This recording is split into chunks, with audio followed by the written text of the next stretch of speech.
అది అలవాటు ఇంక కథలు దానిలో అంత టేస్ట్ ఉంటుంది. Sambar అరేళ్ళు బాగున్నాయంట.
Students, am I audible?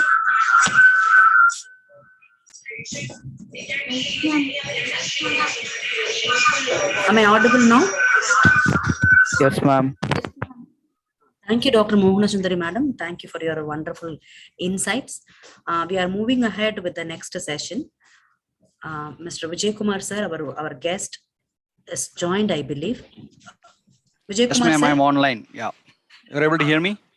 Yes, sir. Good morning, sir. Good morning, sir. Good morning. Is my video also visible? No. One second. Okay. Checking. Am I audible now? Yes, ma'am. Thank you, Dr. Mohana Sundari, madam. Thank you for your wonderful insights. We are moving ahead with the next session. Mr. Vijay Kumar, sir, our is joined, I believe.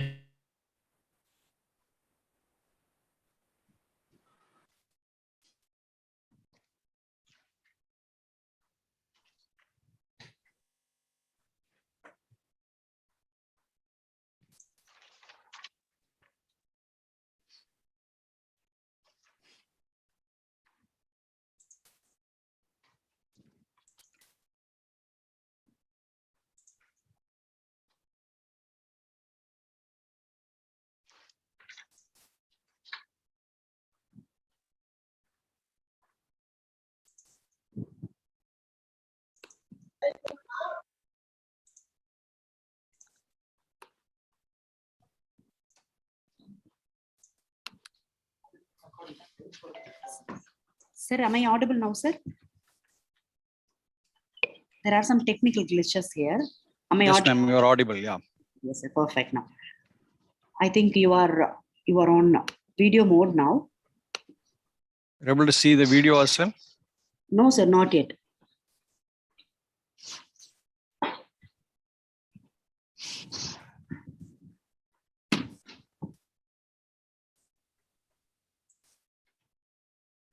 Yes, sir. I think you should be able to see now. Yes, yes. Good morning, sir. Sir, thank you so much for accepting our invitation. Between your busy schedule, you have allotted a time for our students. We have our first MBA students, freshers in this portal. We have around 200 students. They have got admitted for this batch. We are so happy to invite you on behalf of Department of Management Studies, SRM Institute of Science and Technology, Vadapalani campus, sir. Before we start the session, I would like to call upon the student for introducing yourself about the small profile to our first year MBA students. Thank you. Yes, Kirti, over to you, ma. So good morning, everyone. So as we know a quote that Paul Gibbons said, so ambiguity is not today, it is a lack of data, but also a deluge of data. So from this, it is evident that the science of a successful organizational change depends on how leaders set their strategy, change their behavior, and create a proper agile culture. And also, there's a book called Be Slightly Evil, a playbook for sociopaths. So that book actually says, so endgames are naturally messy, that they may not be very dynamic, but when an active bar is shutting down, there's still a lot of cleaning up to do. Actually, it may sound grim, but that's what it actually looks like. So there are broken things everywhere. There are wounds, there are corpses, and there are general messiness. So things collapsing due to similarity forces which are in motion, which are and are too large to control, has to be controlled at any pace, right? So to control all these and to get to know about this, so with this note, I'm actually very immensely honored to welcome you, sir, Mr. Vijay Kumar, General Manager of Ford Motors India Limited. Let me tell a few words about himself. And so he's a focused agile leader with 24 years of rich work experience with learning in powertrain and vehicle operations. I'm very happy that you're in automotive electronics section, sir. So he's a tremendous leader who strives to deliver quality and operational excellence in whatever work he does. So he does in the VUCA business world. So he's more of a dynamic person. So Vijay Kumar, sir, we all welcome you to nurture us with this session about the corporate skills for VUCA environment. So over to you, sir. Let me start sharing my screen. Yes, sir. Yes, sir. I'll make you as a co-host, sir.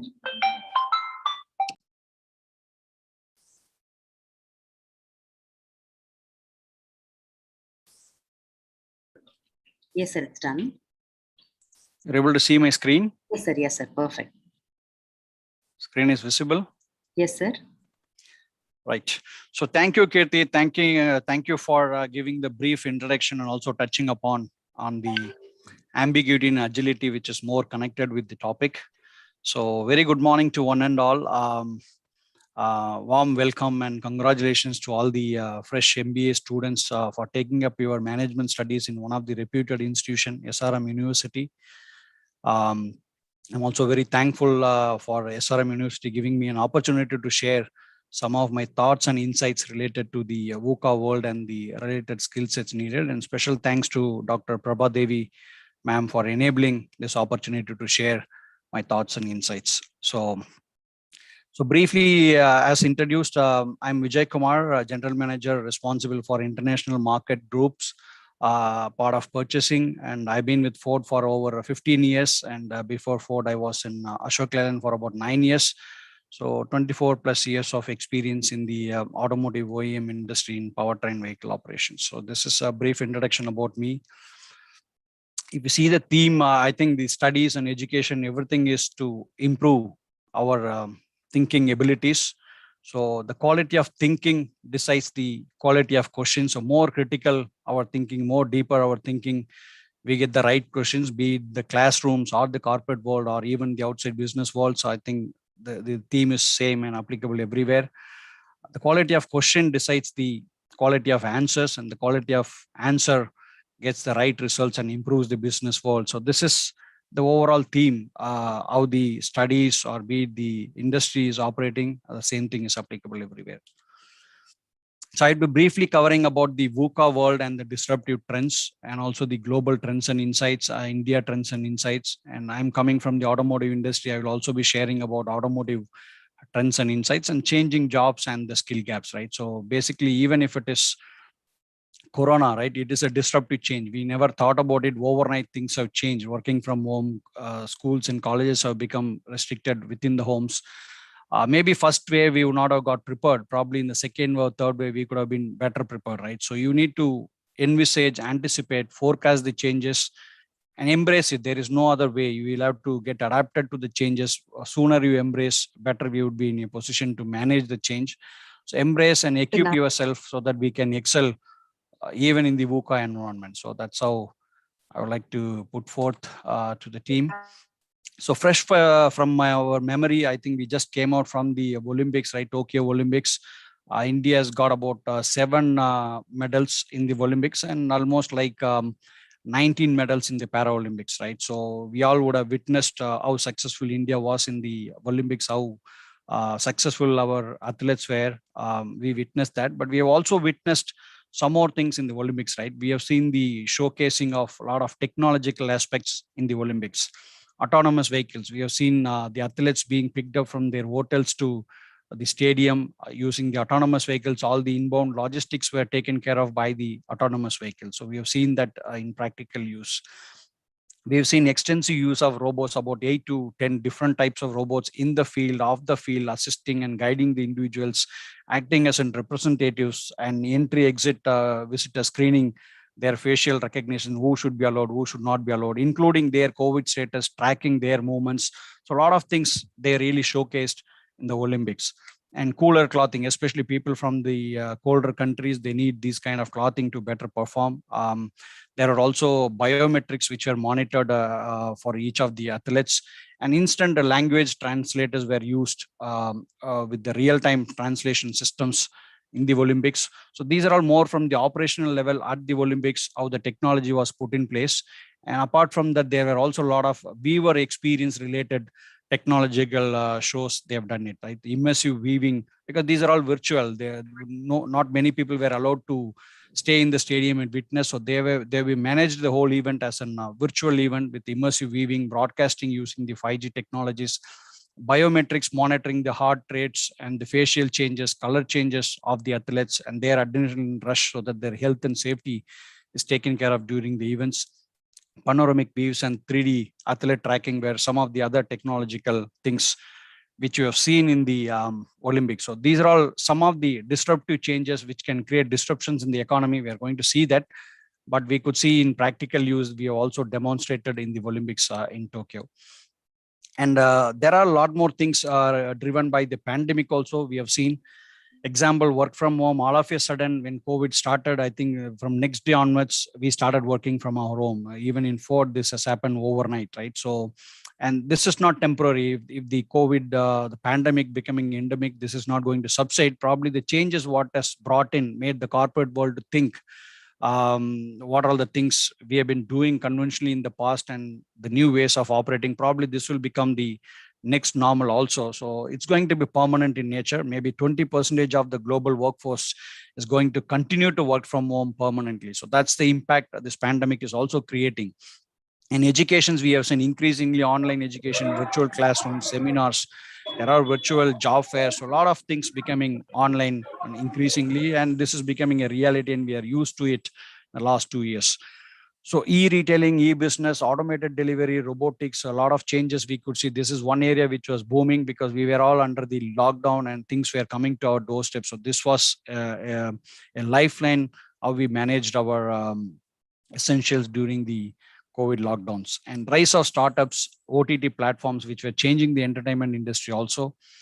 Supply chain shortages. We have gone through electronic and microchip shortages because typically microchips used to be in computers and later in the smartphones. Now it's in everywhere. Even your bulbs and lights are having the smarter technology. So it's everywhere. So that's also causing a lot of disruptions in the supply chain. And when the manpower is getting affected, ramping up to the production is also a challenge. And this is invariably affecting the entire supply chain, not just the OEMs, even smaller components, sub-tiers, child parts, everything gets affected. Therefore, managing the production and the supply is also very, very critical. We have seen a lot of disruptions in every industry. So this is what we refer as VUCA world. What VUCA stands for: volatility, uncertainty, complexity, and ambiguity. So I will just share a video for a couple of minutes. We'll go through it. Even if you're not able to hear the music, it's fine. I think it's more of visual in nature. So I will just share this and then we'll come back. Please let me know if you are able to see the video.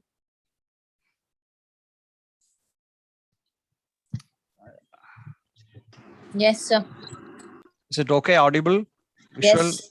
Okay. Not audible, sir. Okay. I don't know. There may be some setting changes. It's fine. So we'll go through the visuals.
का आवाज नहीं ये नहीं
Okay, I think you've seen the visuals, pretty interesting visual, pretty much overloaded as well, explaining the theme concepts around VUCA world and also talking about the solutions.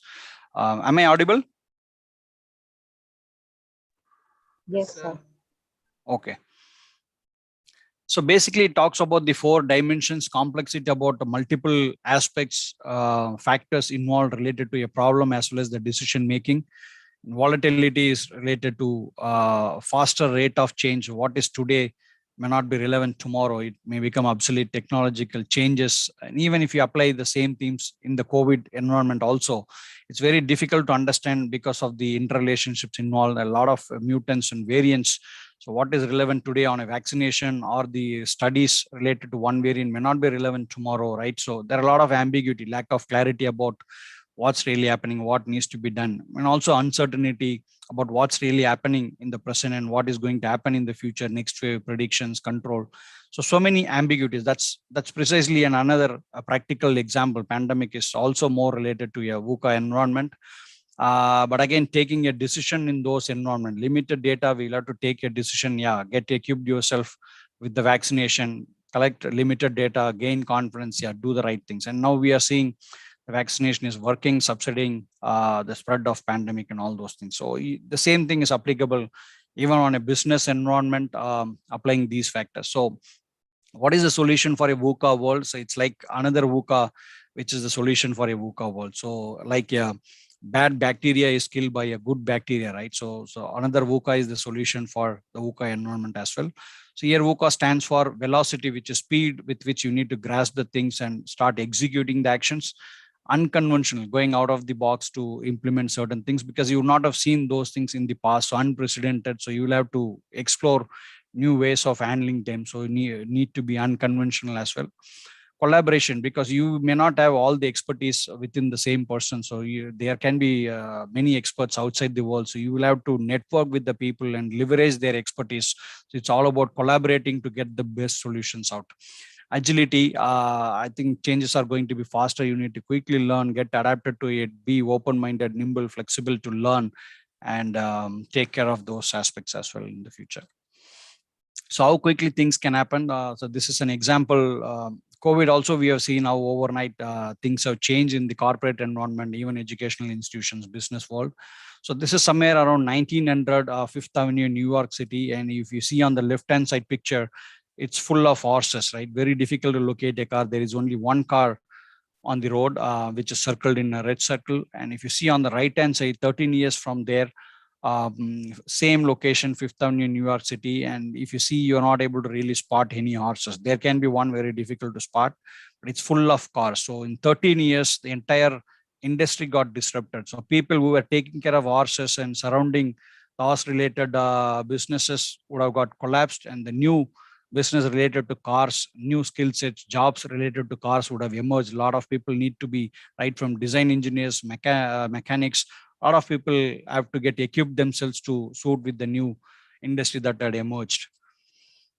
So as I spoke about, we have seen a lot of technologies in Olympic, as I initially spoke about. So these are all called as 12 most disruptive technologies, which can create a disruption economically also. So I will take care of a couple of examples, like the mobile internet. So we have seen the supercomputers, which used to cost around $5 million, is now with the same configuration is available on an iPhone 4, which is just costing a $400, right? Now we are in iPhone 13. So we can understand how faster the technology has changed, how commercially, economically viable also in the current day. So over and above, we have also seen the smartphone usage has also grown to 6 to 10 times now.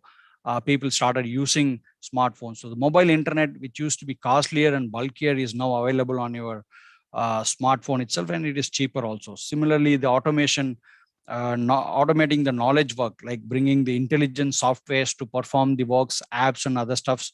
Internet of Things, the usage of internet, connectivity with the machines, those things have also improved. Cloud technology, which used to cost more in those days to store the data and even to replicate, add up to the storage capacity, is now cheaper and commercially viable also. Advanced robotics, we have already seen. Autonomous vehicles, near autonomous vehicles. And if you see in the starting stage, 2004, only 7 miles in autonomous vehicle could clock. And if you see currently, it is 3 lakh plus autonomous vehicles, the vehicles have clocked.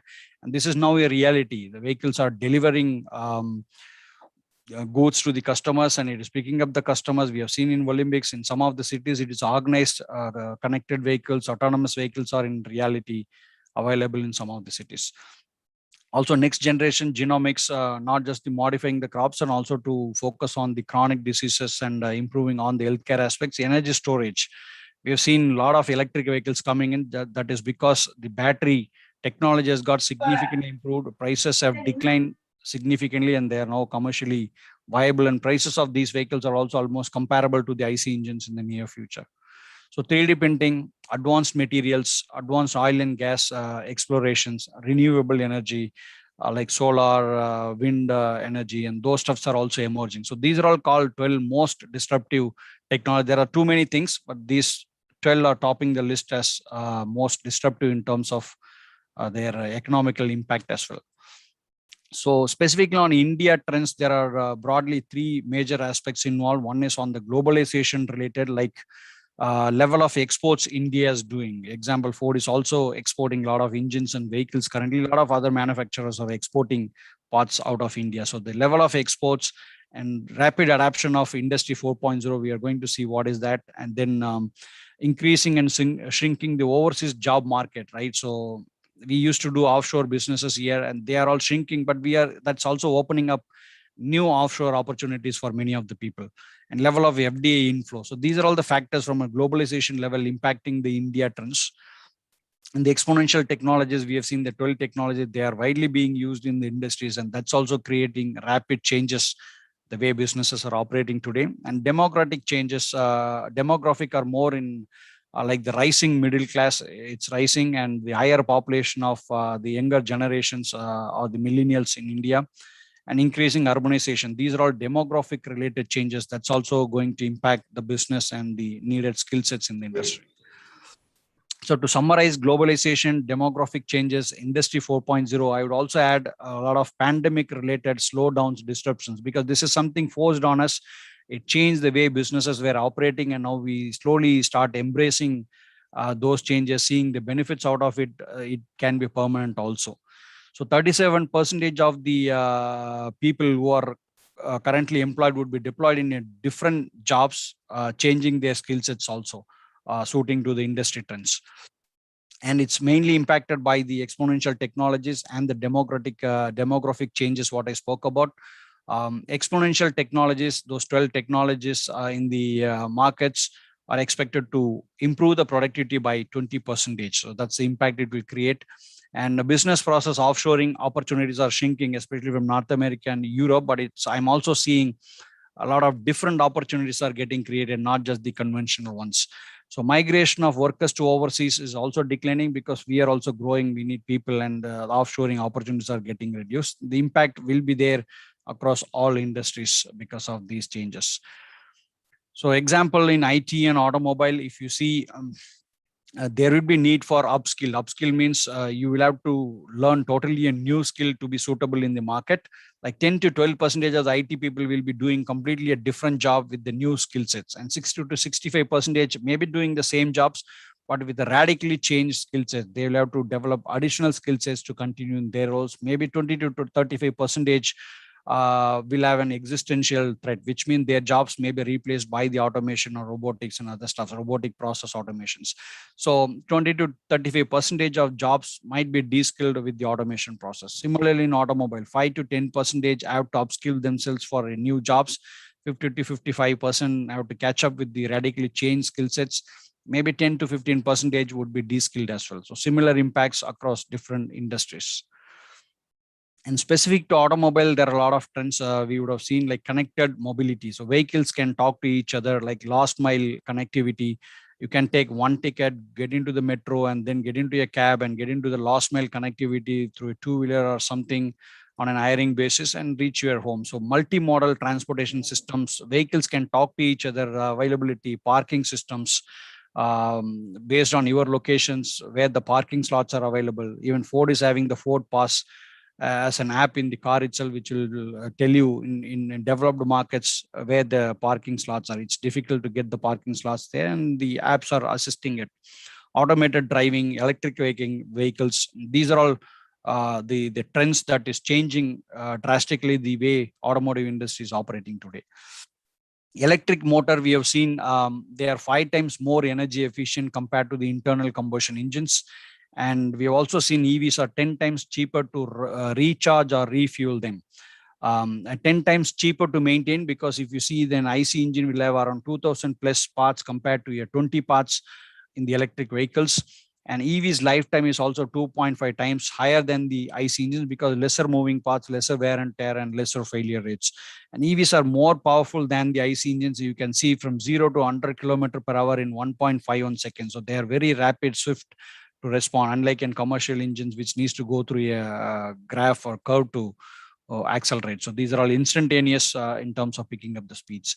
Machine vision, so lidars, which were costing around $150,000 in 2012, is just $90 around 2017. It might be even cheaper now, and extensively being used in every autonomous vehicles in these days.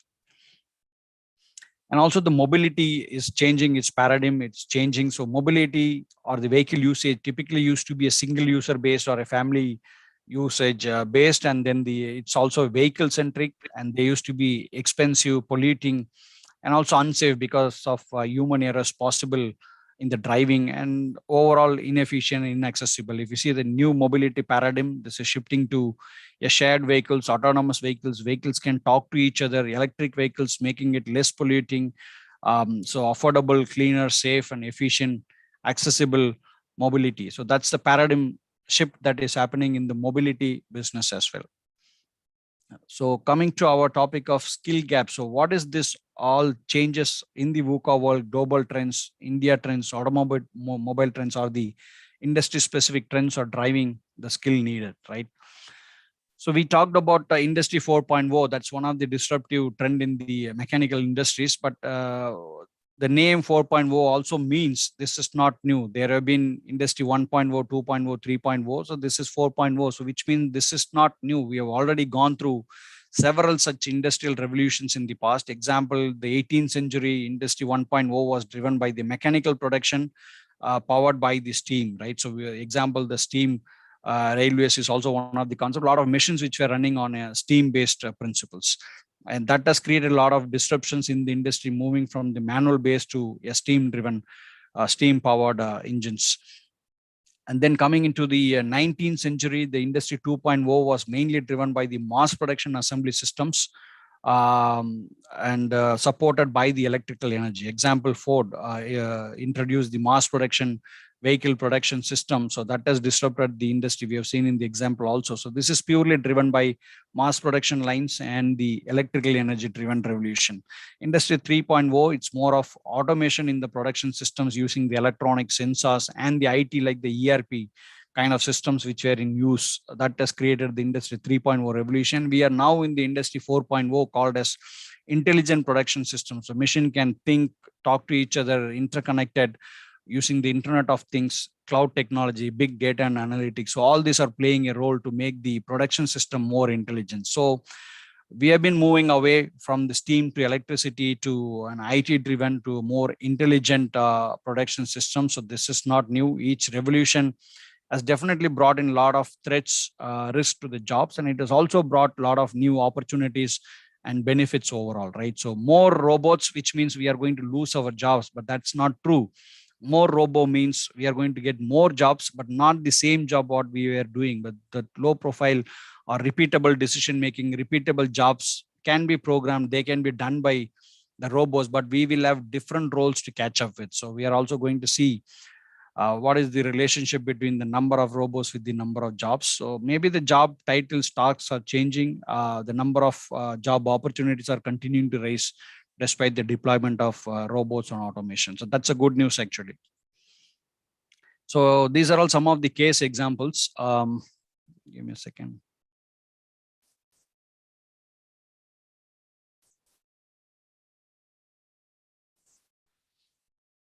Okay, so somewhere around 2010 to 2016, 7 years period, around 136,000 robots were deployed in the manufacturing industry. But if you see the job opportunities, the employment that has grew by 8.94 lakhs, so which means 6.5% proportionate increase to the robots. So even if I deploy 1 lakh robots, 6.5 lakh job opportunities it creates. So that's a good news. Amazon also had around 45,000 people initially, and they continued to deploy a lot of robots in their operations, warehousing, delivery, dispatch sections. But we have also seen their jobs continuously increasing to 90,000 and beyond. It's continuing because they are able to expand the operations, more productivity, increased business, more present, therefore creating more opportunities and job opportunities also. Similarly, General Motors from 80,000 employees to 105,000 employees, despite the increase in robo applications in their facilities by around 10,000 robots increased. So which means that there is going to be a lot of new technology emerging and new skills required. But are we really equipped? I don't think so. We are readily equipped to cope up with those changes. Probably we need to prepare ourselves. So this is called a lot of skill gaps with respect to the emerging trends. So this gap is going to increase, and we will end up with 2 million jobs unfulfilled because of the skill gaps in the industry, and the recruiters are willing to pay more even to get those job opportunities fulfilled, right? So we just have to prepare ourselves to work with the automation. So that's going to be the norm. So we'll have to be conscious about the changes happening and what are the areas we will have to focus to be more or remain relevant for the future. So example, in automotive, the threatened jobs, welding and painting, these are all now taken care by the robots. They can do more precisely with a better quality outcome. So welding, painting, press machines can be automated. Inspection or replaced by the camera systems, error proofing systems. In-plant material handling, they are also automated. So these are all some of the threatened jobs which the robots can immediately take care. Automation can immediately take care. A lot of jobs are also changing, which we are going to see, like automotive analytics engineer, 3D printing technicians, machine learning related technicians, and sustainable integration experts. Even for that matter, drones.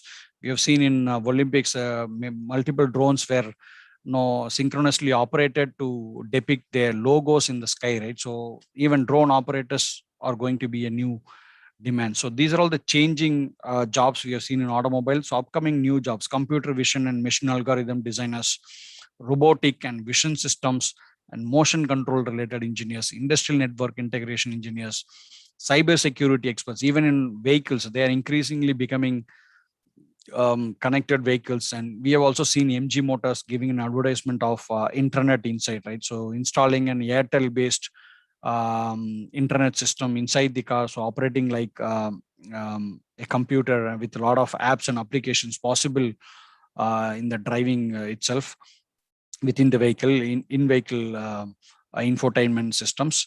That is also making a vehicle like a computer, therefore a lot of security threats, cyber security aspects. Even the car can be hacked. So that's the extent the cyber security is also a need of the hour for automotive industries. And predictive equipment analytics specialists, industrial safety experts, Internet of Things data analysts, material movement control engineers, automation equipment manufacturers, robot designers, application developers, industrial electronic software, mechanical engineers, technicians with specific expertise in PLC controls, mechatronics. And we are also seeing increasingly a lot of software dependency in the areas. And conventionally, automotive industry used to have people to take care of all the mechanical parts and manufacturing process related, but it is increasingly becoming an IT related industry. You need to equip yourself to manage the softwares, validate the softwares, and use them also. So that's also emerging. And for the new jobs, example, if you take the automotive analytic engineers, what are the skills that may be needed? You can also research it. You will get a lot of ideas on the specific skill sets for different jobs. So you can see all these are new skill sets, not conventionally talking about know this process, commodity, product. No, it's all different. Cognitive abilities, being creative in your approaches and problem solving, process skills, complex problem solving, systems thinking. So these are all some of the areas we will have to equip ourselves. So in terms of the skill required, I see a three-pronged approach. One is the foundational. It can be your technical or the academic knowledge, what we gain, right? It can be mechatronics or computer skills. The major gaps would still be on the problem solving skills, the technical training, max related employability skills, especially with the millennials, the attendance, timeliness, ability to work well in a team environment. So those things we'll have to cope up. And also in the compelling needs like a proficiencies, dedication to a problem solving, because it's going to be complex environment. We are going to see the critical thinking, design thinking, and those stuffs also in the subsequent slides. So work ethic, lifelong learning, networking, mentorship, teamwork, people skills. So these are all going to be the top skills or the compelling needs to equip ourselves to remain relevant for the future. To summarize, I think it's more tending towards a complex problem solving, critical thinking, creativity, people management, coordinating with others, emotional intelligence, judgment and decision making, service orientation, negotiation, cognitive flexibility. So innovation, team management, people management, emotional resilience, all these aspects where robots are immediately not available to take care of those things, right? They cannot replace those jobs. That's more of human in nature, thinking related. So that's where we will be more needed in the future. So as I said, the complex problem, critical thinking, creativity, people management, emotional intelligence, judgment and decision making, service orientation, negotiation, cognitive flexibility. So these are all self-explanatory. So these are the skills which would be more relevant for the corporate worlds of the future. So this is about the critical thinking. It's not just thinking, but we all would have heard a PDCA cycle, right? So PDCA, or the Deming cycle, which stands for plan, do, check, act. So anything you do, you start with a plan and then you start implementing the plan and you just check whether you implemented it properly. And if there are issues, gaps, you do the course correction, take action. So the plan, do, check, act is reflection of a common sense cycle, I would call it as. Maybe if you add two more elements before the plan, do, check, act, it becomes a critical thinking, because before you plan, you need to think deeply, right? Critically. And you think and then you take a point of view or decide. So think, make a decision, then plan, do, check, act. So this is what in simple called as a critical thinking. So in the think phase, probably we ponder on the central question, understand the broader perspectives linked with the problem, networking internally and externally, go deeper into the problem, do the research, understand it fully, reflect on it, don't give rooms for the emotions, make the information visible so that your thinking is comprehensive in nature, deeper in nature, supported by all the facts and figures, right? It's data driven. So once you decide, once you relate all these things, and then you take a decision which is fact based or data based, you are not going to change your decision unless some new dimension comes into the picture, because you cannot keep oscillating, changing the decision. So that's the importance of taking a decision. So in the first two phases, the heavy weight is going to be on the thinking. You're not going to immediately jump into acting on something. So you give a lot of weightage to just think and take a decision. And once you decide, then you move on to the next phase of execution, right? So plan and execution. So once you get into a plan stage, the weightage is on doing. You're not going to think too much on the problem again and again. You just decided, so move on and execute. So this is about the framework of the critical thinking, to equip ourselves, spending more time on thinking deeply, taking the right decisions. So this is another thing on the design thinking. It starts with the central questions or the core problem, what we would want to address. And you start with the user research, try and understand the market scenarios or the problem environments, and gain the insights and What is create the the frameworks. And then get into concepts or develop prototypes, so that you can fail faster to be really successful sooner. So idea of prototype is a cheaper solution you can implement faster. Even if you fail faster, you can recover and implement to a better products and solution at the earliest possible. Give me a second. Got some disturbance here.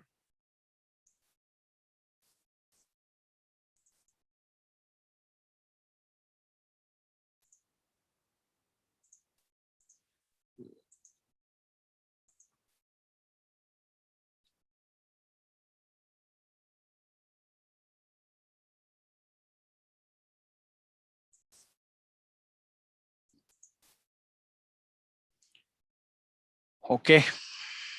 Is it visible?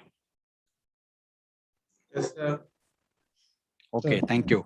So adding to the critical thinking, design thinking, all that soft skill related aspects, I would also like to bring in another important aspect, um, which is diversity, equity, and inclusion. So because in a work environment, we are going to have people of different ages, gender, race, marital status, a lot of colors to differentiate the people, right? So it's going to have a lot of diversity, and we just have to embrace diversity and leverage the advantage of diversity, respecting each other, irrespective of their background, and then make them inclusive as part of the team, as part of the organization, to bring their best and give the equal access to the opportunities and resources so that they can contribute fully to the organization's success. And equity means creating an environment where everyone can be successful, right? So you can see from the picture equality and equity. Example, the cycles. If you give a same cycle to people of a short person and a taller person and differently able person, will they be able to get the maximum use out of it? No, they will not be able to use, right? So you need to give a shorter cycle to a shorter person and taller cycle to a taller person, maybe a tricycle kind of thing for a differently able person to best use of those cycles and be comparable pace with each other, right? So that's the difference between equality and equity. So if I have to put it in a different way, if you focus on an input, given equal input, that's more of equality. You are given equal inputs, opportunities to them, but equity is focusing more on getting the equal output or the equal result. So you want everyone to be successful. For that, you will probably modify or change your input so that everyone can succeed. So that is equity. So giving equal input is equality, getting the equal output is equity, right? So you will have to be conscious about how the industries are, our corporate world is embracing the diversity, equity, and inclusion, and trying to get the best benefit out of getting their best selves to work, getting the creativity, innovation into work, and leveraging the synergy out of the teams. So this is increasingly getting adapted by the industry, and there are corporate standards, ISO standards coming up for the diversity, equity, and inclusion. Also, I have been part of one of the seminar they shared about systems coming up on diversity, equity, and inclusion. So the diversity, equity, or the inclusive people are feeling about some of the research studies. So they feel about 87% of the times inclusive people take a better decisions, and the people with the better onboarding experience with the diversity, equity, inclusion have got better retention in the organization, 82%, and people with the sense of belonging and feel inclusive performs 5.3 times better in their roles. So like a snapshot, we talked about what will be the 10 most demanded jobs, like data analytics, medical technicians, sales, marketing, customer service, management analyst, software developers, veterinarians, product designers, creatives, teachers and trainers, and accountants and auditors. These are all like top most in-demand jobs coming up. And then the disruptive technologies we have already seen. Top 5 industry sectors like technology, computational thinking, caregiving, social intelligence, and new media literacy, lifelong learning. Like the learning doesn't stop. You will have to continue because technologies are changing, things are changing, a lot of things emerging. You will have to update yourself, remain relevant. So it's lifelong learning and adaptability and business acumen. So we also talked about the most important skills, 10 skills we have already seen. So if I sum up the recommendations, how we'll have to cope up with all this VUCA world and the corporate world is, I would probably say there are 4-pronged approach, a lot of initiatives from the government side, industry side, from the academic institution side, and also from the individual side. So government has to do a lot of large scale reforms in the technical and vocational educations, and expand and upgrade technology tool rooms to support the MSME, like the medium and small scale industries, and encourage the startups to transform, moving away from the unorganized way they operate to an organized way supported by the technologies, and transform the public healthcare education space. And industries also have to adapt the industry 4.0 much faster and see how they can be more collaborative, create the learning systems, how they can develop the workforce or upskill them to remain relevant for the future. Academics also focusing on judgment-driven skills. Apart from the conventional education systems, focus on judgment, decision-making related aspects, and introduce tailor-made courses, even to upskill the industry-related things. I think there should be a lot of tie up with the organizations, offer courses so that the people can also reskill themselves. From an individual perspective, I think we will have to take responsibility for lifelong learning. It's for us and for us to be successful. So to remain relevant, we will have to take the responsibility and equip ourselves and continue the lifelong learning. Also embrace the change. Sooner you embrace, sooner you get adapted to it, you will be successful, and realize the changes, trends happening, the VUCA world and economy, what's happening around. Stay focused on the changes, challenges, and the trends to tune and upgrade yourselves. So to summarize, this is about a golden circle, or we can also call it a circle of influence. So we usually focus on what is in our control and influence so that we can master that, bring those things under control, and then we can create disruption or change bigger things which are not in our control. Slowly, the circle of influence expands into the circle of control. So VUCA world and automation age, as we have seen, is not new. Definitely a lot of threats are there, but equally a lot of challenges and opportunities, benefits are also linked with that. Focus on what is in your control. What is in our control is our education, how much we can pay attention to the learning, gain the skill sets, and continue or commit ourselves for the lifelong learning so that we can remain relevant to the industry. So that's in our control. Take the education seriously, take the skill acquiring, reskilling seriously, and equip yourselves. So opportunity dances with those who are already on the dance floor, right? So let us be on the dance floor and prepare ourselves, be ready so that once opportunity is there, we are the first one to grab and really succeed. So this is a famous Ford's quote. When everything seems to be going against you, you can compare the VUCA world or the business changes or even the pandemic situation. Remember that airplane takes off against the wind, not with it. So there is going to be a lot of challenges. Things are not going to be in your favor, but that's where you will be really flying high. That's an opportunity with that also. So keep that in mind. All these changes, challenges are really positive. We just have to embrace, accept, adapt, equip ourselves so that we can excel. So thank you again for the great opportunity to share some of my thoughts, insight, and some of the researches and the data backed up from the studies also. Thank you very much. So any thoughts, comments, questions, I think we can use rest of the time. So I'll stop here. Thank you.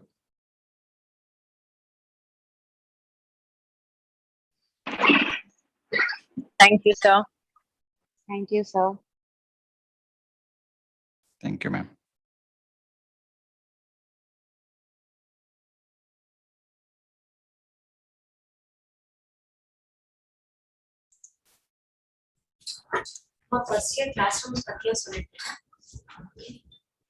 Am I audible? Sir, am I audible? Yes, ma'am, you're audible.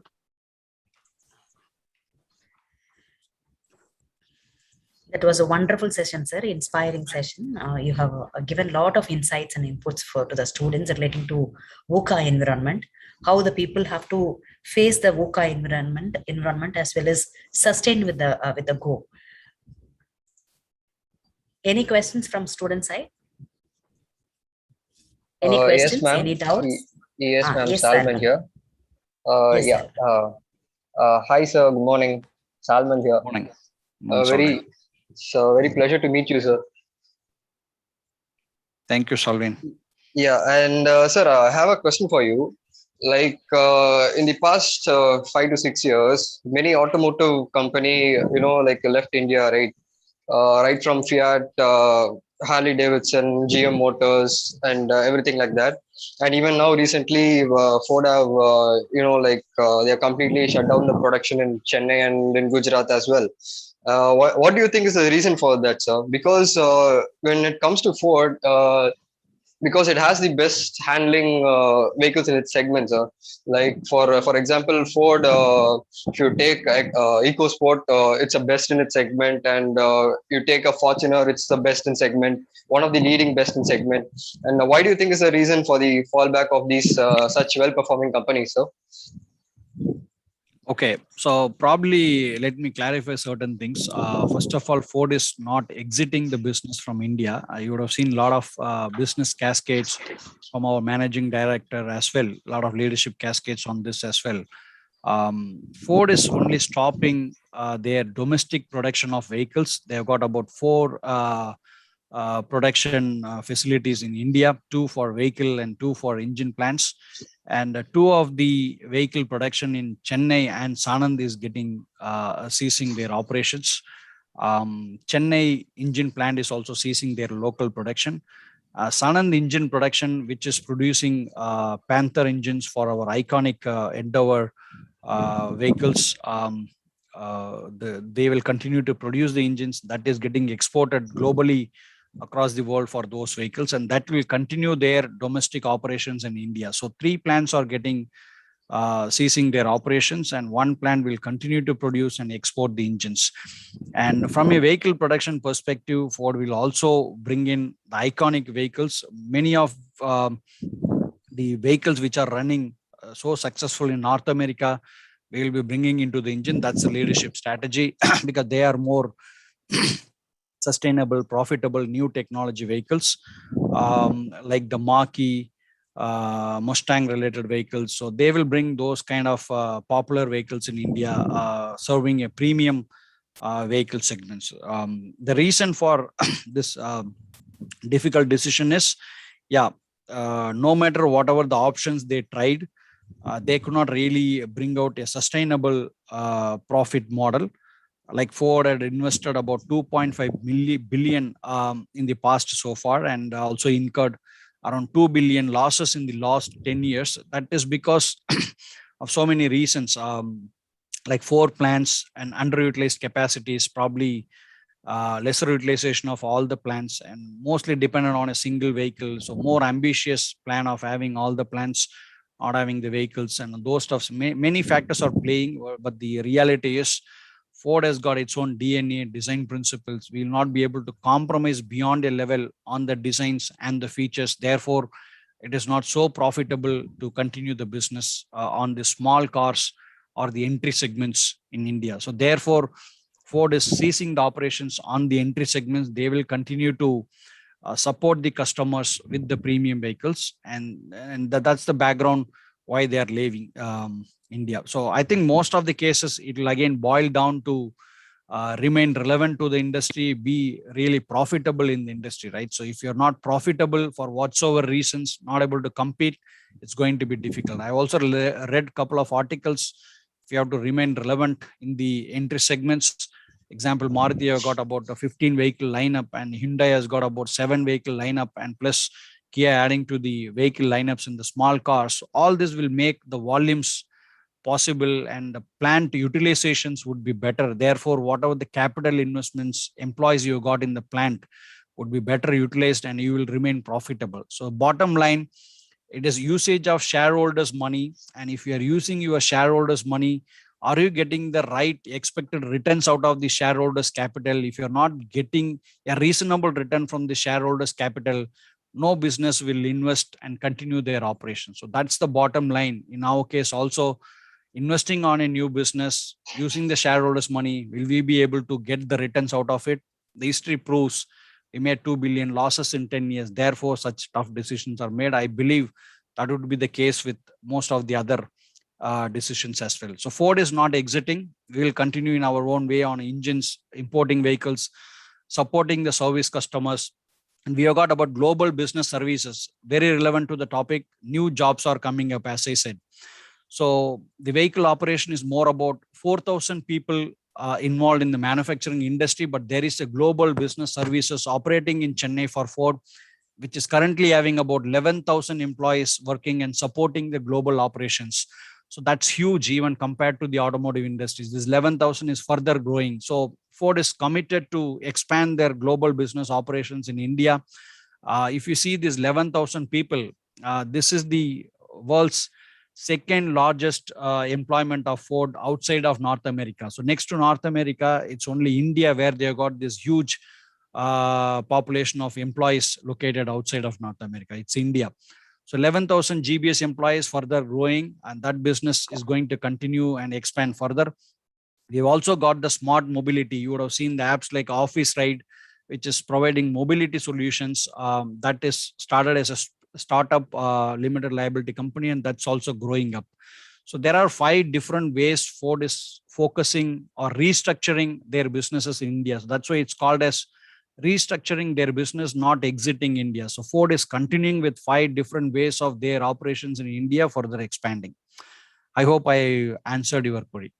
Yes, sir. Yes, sir. Sir, and one more thing, sir. In the recent times, like South Korean company and Chinese company have entered into the market. Like, yeah, Kia and MG, by what I mean. Like, how do you think they created such impact in a shorter period of time, sir? See, any product has got different cycles, right? You would have seen a lot of innovators would be there, and they will always prefer a new model. Even in your flat, if everybody is having Maruti, you would always say, "I've got an MG vehicle." So there would be always innovators in the initial stage of success, and I wouldn't say that is the only phenomenon. There are multiple factors which will play a role how a new brand can be successful. Even you talked about Ford has been so successful selling their products. EcoSport was a runaway success, right? So there will Yes, sir. be Yes, sir. really a profitable vehicles, a good models which will attract the customers. And initially they come up with a lot of strategies which will be a sure success for them to also to penetrate, establish themselves in the market. So no doubts, India is a really a good market and biggest automotive industry, and it needs more players. Whatever the vehicle you produce, you will be able to sell. Even Ford has been selling considerably a good amount of vehicles. Even we were relying mainly on one vehicle platform only, like EcoSport in Chennai or Figo in Sanand. So it's typically one model driven setup, and we were reasonably successful with that single model itself. So even at the fag end of life for the EcoSport, we are still selling a significant volume of vehicles domestically and also to exports.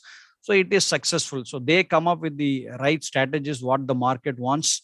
And the India has got large potential to, I mean, as a market has got large potential, third largest automobile market in India. So you just have to be profitable to stay in the business. Starting the business is one thing, being successful in the business is another thing, and then continuing as a successful player is a long term. Ford has spent more than 20 years in the industry, so they have seen a lot of ups and downs and business cycles. And now this is the decision after 20 years of cycle. So India is definitely a good market. You can be successful. You just have to be sensitive to what the market wants and be profitable, right? As I said, there are certain DNAs we will not be able to reduce, and the entry segments we will not be able to really compete. So premium is where you will be profitable. You will be able to make that returns better. The profit margins would be better. So it also depends on the vehicle pricing to get your returns and remain Sir, I successful have in a the market. question. Hello. Yes, hope I answered your question. Sir, I have another question. I'm Suhail here. Yes, well. Sir, will Ford give a strong comeback later on after 4 to 5 years, with a different marketing strategy, sir? Will it happen? Okay, this question is not more relevant to the topic, and also if I answer this would be more of a speculation, because there are no official statements which says Ford will come back and all that. So we know what everyone knows, what the information is available in public. So Ford has made the decision to cease their local operations, focus on other 5 different verticals I spoke about. That is the decision for today. The future, anything can happen, right? This is not the first time Ford entered. Ford entered India, exited India, and again re-entered India with Mahindra, and then Ford has been on their own. So many things have been happening. So all those possibilities can happen. Only thing is I will not be able to speculate at this stage. Thank you, sir. Thank you. Thank you.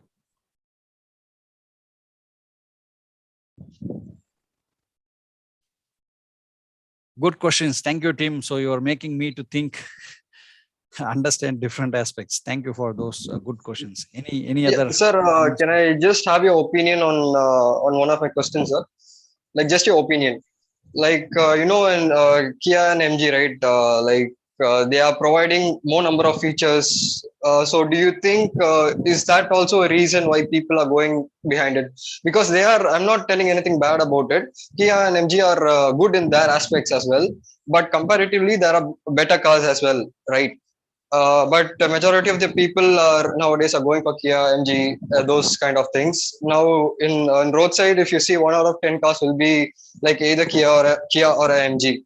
So do you think by providing more features and facilities, they are able to capture the Indian market? Okay, so this is where I talked about the design thinking concept, right? So design thinking comes from understanding what is the central question you want to address. So they might be focusing on a particular segment for the vehicle. So they will have to understand what the customer really wants, and whatever we are going to have as a feature in the vehicle, would the customer really value them? So if you focus on those kind of things, and you will also start with the prototyping and try and test your theories and see whether it is really working, and quickly make changes so that you get a better product solutions to the market. That's what I spoke about in the design thinking. That's a principle applicable for any product launches to remain successful. So same thing we followed for EcoSport also, we were successful. It's all about understanding what the customer would want and value, and offering those things will really make you relevant and successful in the market. You are right, but it starts with the central question of what the customer wants, what the customer would value. And if you deliver that at the right pricing, you will be successful. Okay, sir. Yeah, thank you very much, sir. It's such an honor to talk to you, sir. Thank you very much, sir. Salman. Thank you. Any other questions?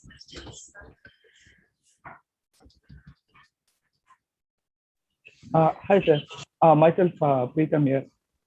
Based on the Ford's decision, can we assume that with the Ford decision to make an alternative VUCA strategy to counteract the existing VUCA strategy?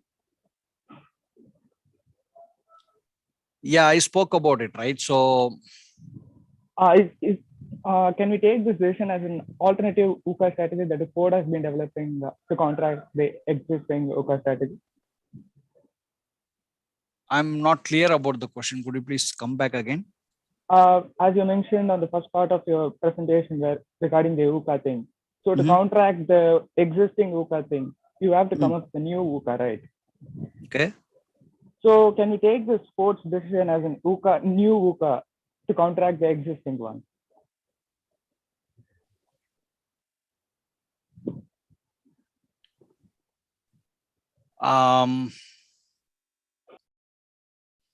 Okay, basically that follows a different model. That's called as okay, based on profitability of the businesses where it lies. They classify it as dogs and cash cows and different aspects. And if the market is not expanding, you're not being profitable, that's where the winding down, lockdown decisions will come up. That's more of a strategic decision in nature.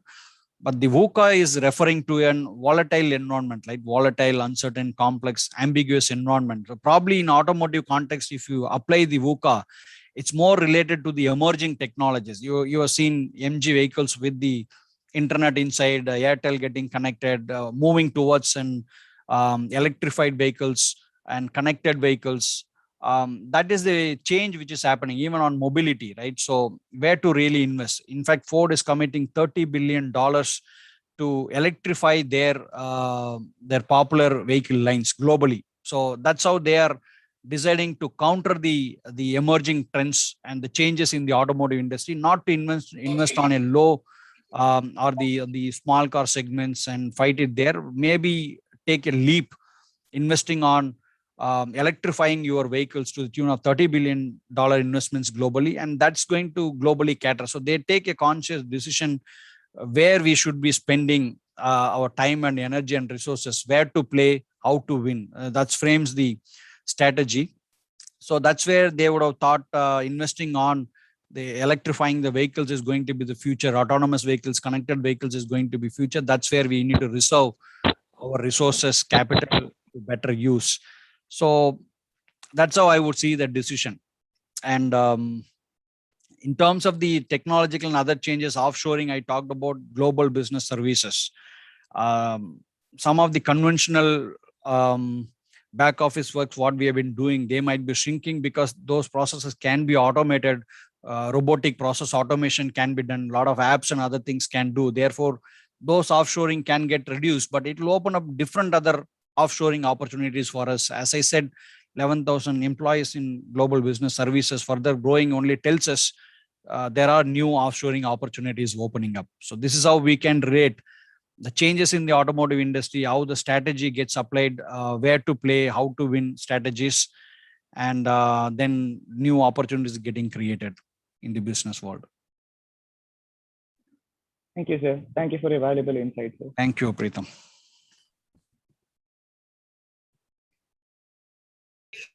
Any other questions, students? No, ma'am.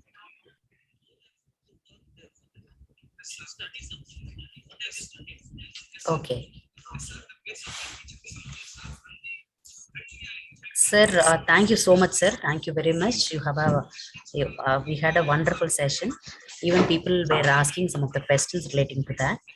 Our students are so participative. Before we winding up the session, I would like to call upon again Kirti, Ms. Kirti, to deliver a vote of thanks to you, sir.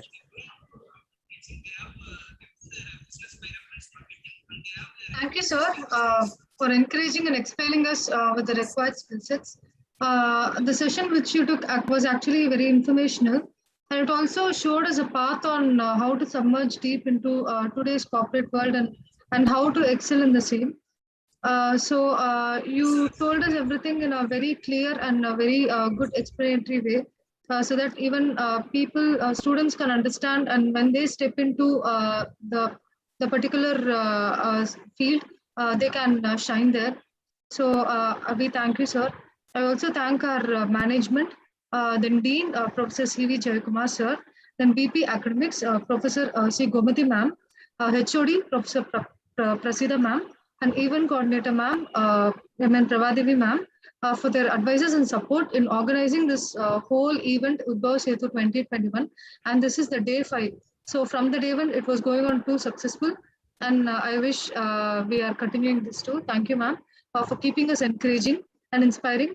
I also thank the students for attending the session and listening to everything very keenly and taking all the notes from that. I hope we derive the most out of everything. Let's all incorporate Vijay sir's teachings and findings in our career and into our work too. So I also thank our God, the Almighty, for being a great part of our success journey, and also my fellow future leaders. Thank you all. Thank you very much for the great opportunity and a very interactive session. Once again, wishing you all the very best for successfully completing your studies and building up a very successful career ahead. Thank you very much. Sir, thank you, sir. Thank you for your insights. Thank you very much. Bye.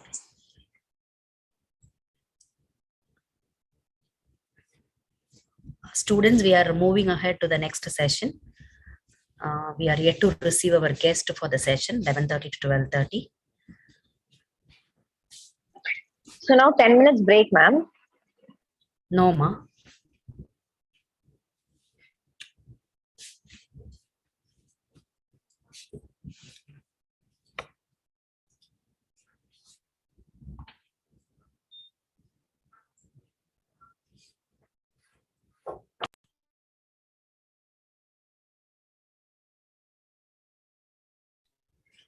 I hope Aishwarya is ready for the next session. Yes, ma'am. Yes, ma'am. Yes.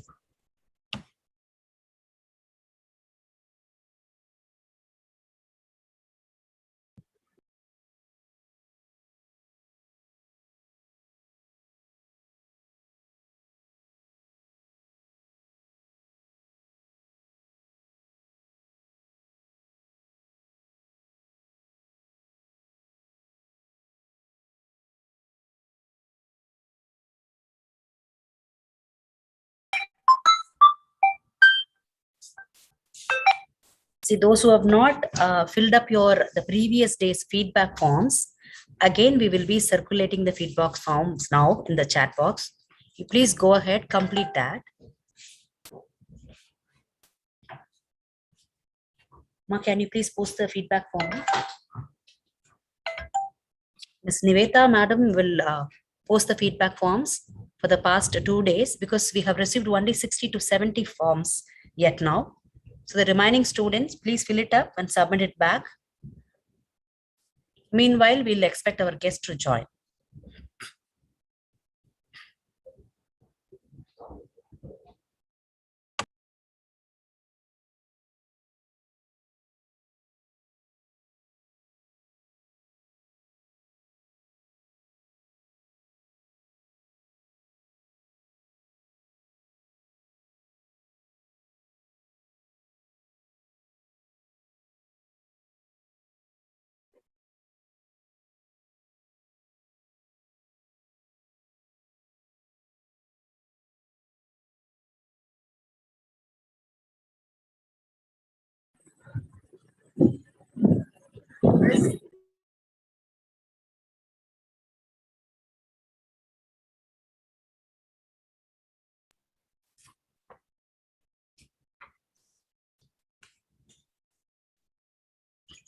Yes, Katie. Yes, Katie.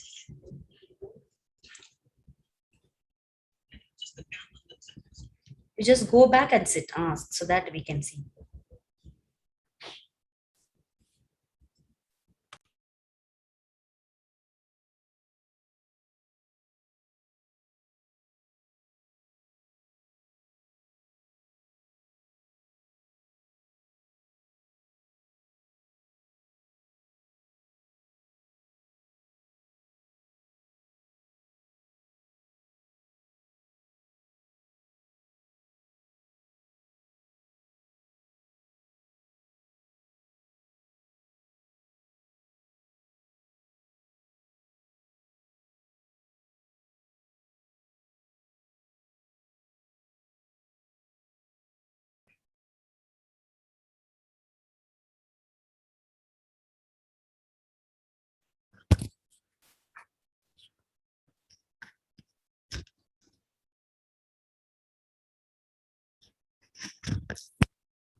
Can you see the form which is available in the chat box?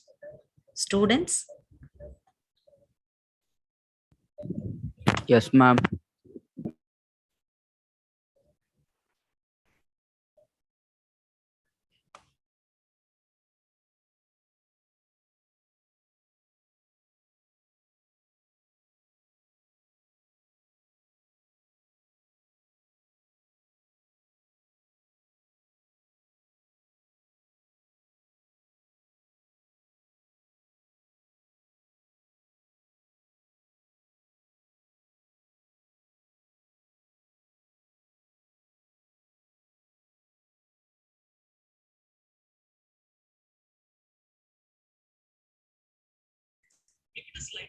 Good morning, Ranganaiki. Good morning, Ms. Ranganaiki. Our guest has arrived. Good morning, ma. Good morning, ma'am. Good morning. How are you? Yeah, I'm good. How are you? After a long break, we are seeing again. Yeah, exactly. So happy to see you here in this portal as a guest speaker for our students, first year MBA students. This portal, our first year MBA students are available. We are so happy to introduce you as a guest speaker for our students again. Shall we start the session, ma'am? Yeah, sure. Okay. Ms. Aishwarya, can you please introduce our guest for the session to the students now? Sure, ma'am.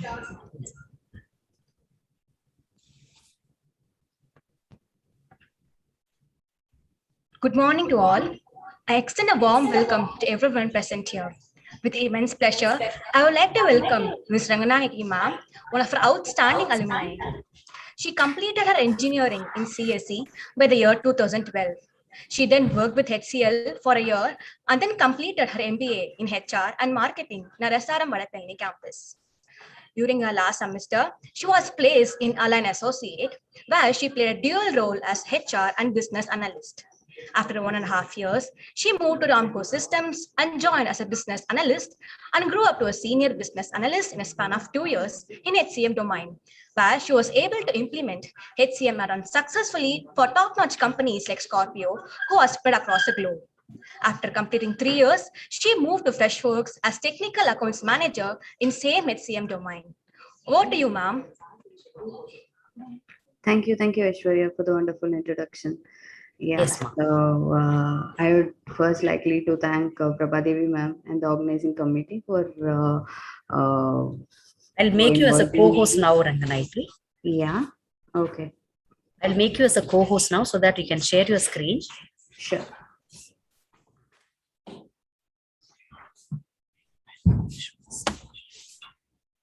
It's done, Ma. It's done. Thank you. So yeah, so I would first like to thank Prabhadevi ma'am and the organizing committee for giving me this wonderful opportunity here. Yeah, she has played a major role in what I am today, because all the MBA staffs who were there during our period encouraged us and motivated a lot. So I would like to take this as an opportunity to thank each and every one of them. I'm sure you're also pretty excited to be a part of SRF and MBA. So yeah, I'll just start. Here many would have come from industrial experience and few straight from their UG directly into your PG. Yeah. So there might be different experiences from your side, but still everyone would be excited, and I'm pretty sure you'll have few questions in your mind, like how your career is going to be after 2 years, how you're going to pursue your career, and how the corporate will welcome you. And for the corporate, what are all needed from your side? How this MBA program will help you in the corporate world. So we are going to discuss about that only today. Yeah. So the relevance between MBA and the corporate world. So I'll just present my screen.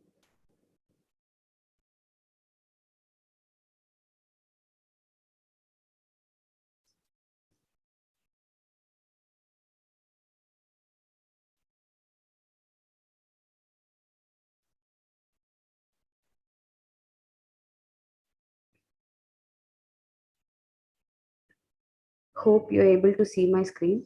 So this is our topic, our session for today, how the corporate, the relevance between MBA and corporate world. So these are few experiences and few relevances which I felt in my career journey. Yeah.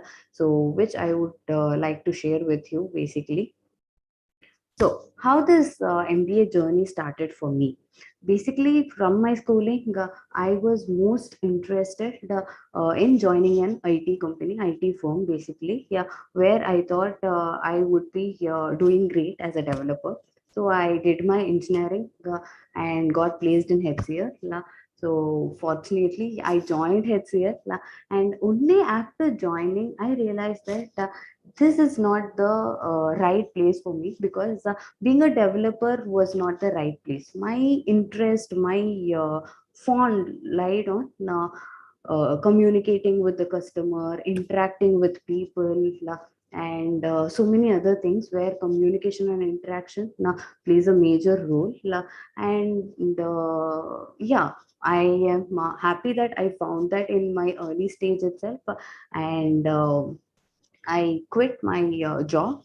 Then, for family reasons, I took a break of 1 year, post which I joined MBA in SRM. So here, when I joined, my major focus was on HR. So I wanted to become a HR in a firm. So that was the main focus when I joined MBA. However, after joining only, I realized the MBA program is not only about HR, but also it constitutes of every other thing. Okay, so it consists of finance, marketing, sales, and every other thing. And during my first year, I was pretty not sure whether all these will help in my future, will help for my corporate. So I was pretty confused, like me going to be a HR, will it be helpful? Uh, so then after entering the corporate world, during the first year itself, I realized I was totally wrong. Like all the fields, all the streams are interconnected, and you become a business admin, like you become an MBA graduate, you will be able to handle a own business of your own. Either you enter into a business, or you enter into a company. Yeah, all these fields, all these majors come into play, and it plays a very important role. So starting with the HR, so I started my journey as a HR and business analyst, as she mentioned. So how HR is related to all these fields, how we can relate ourselves, and how reading finance or marketing or any business, legal business, company laws and other things helped me in HR. So I would start with finance. So before moving to finance, everyone here might be thinking the HR starts with recruiting an employee and ends with the exit of an employee. That is the basic idea for everybody. Yeah, but it's not the case when you really join an organization. The roles and responsibility of HR starts with budgeting, starts with facing a job requisition.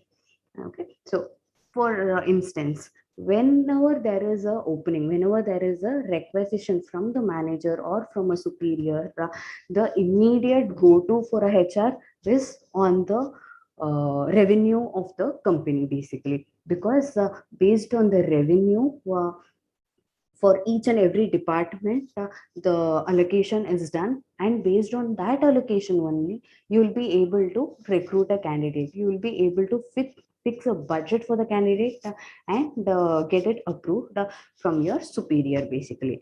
So that is where finance comes into picture, right from stage one for a HR. So so in finance, I am pretty sure here more than 50% of you would be taking finance as one of the major, because wherever you go, whatever you do, end of day, finance plays a major role, because when you grow up to becoming a senior, you go, the more you grow, you will be working with revenue sheets and numbers, basically. So yeah, finance plays a very major role in MBA.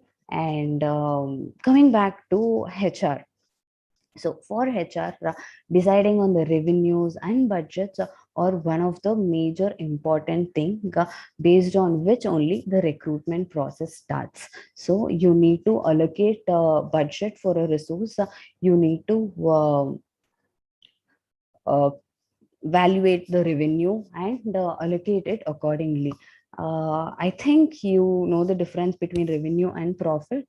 Basically, revenue is just the income, while profit is after your expenditure, whatever stays, that is the profit. So all these terminologies and everything you will learn in finance, and some would have already known about these terminologies in your UG itself. For those who come from an engineering background, all these terminologies will be here very new, and you will learn about it in your future.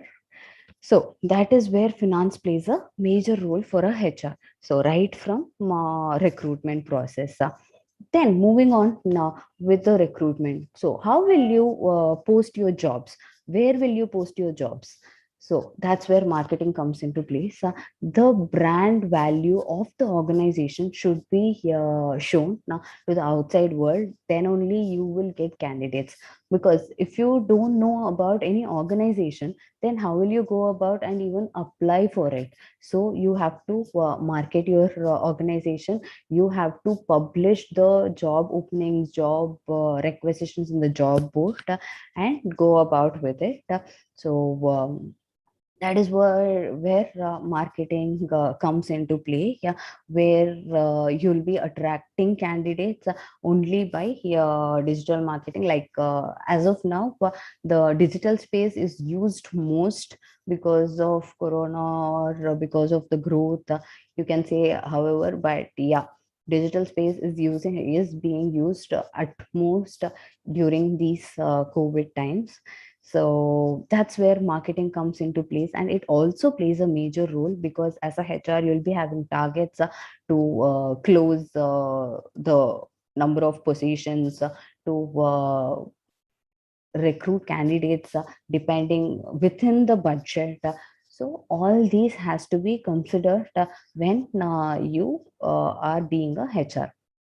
So then moving to the legal and other business laws, basically.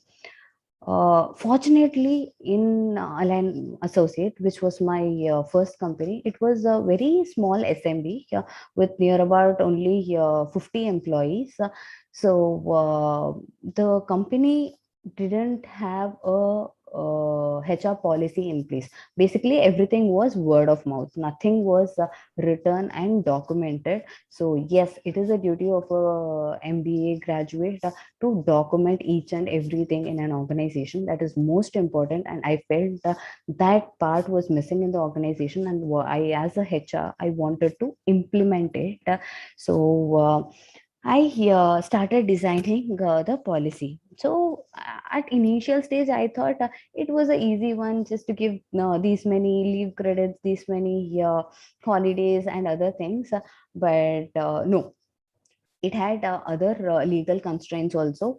According to the government, you are supposed to give these many holidays to the employees. You're supposed to have this range of leave types and everything. So everything comes into picture, and even on the payroll part of the employee, yeah, you need to know about the taxation policies, taxation rules, whichever is updated newly. Even now there is a new update on taxation, and whoever is following the current news, you will be knowing. Yeah, so that's where you need to keep yourself updated even now after completing your MBA, and your all the law related papers and legal inputs come into picture.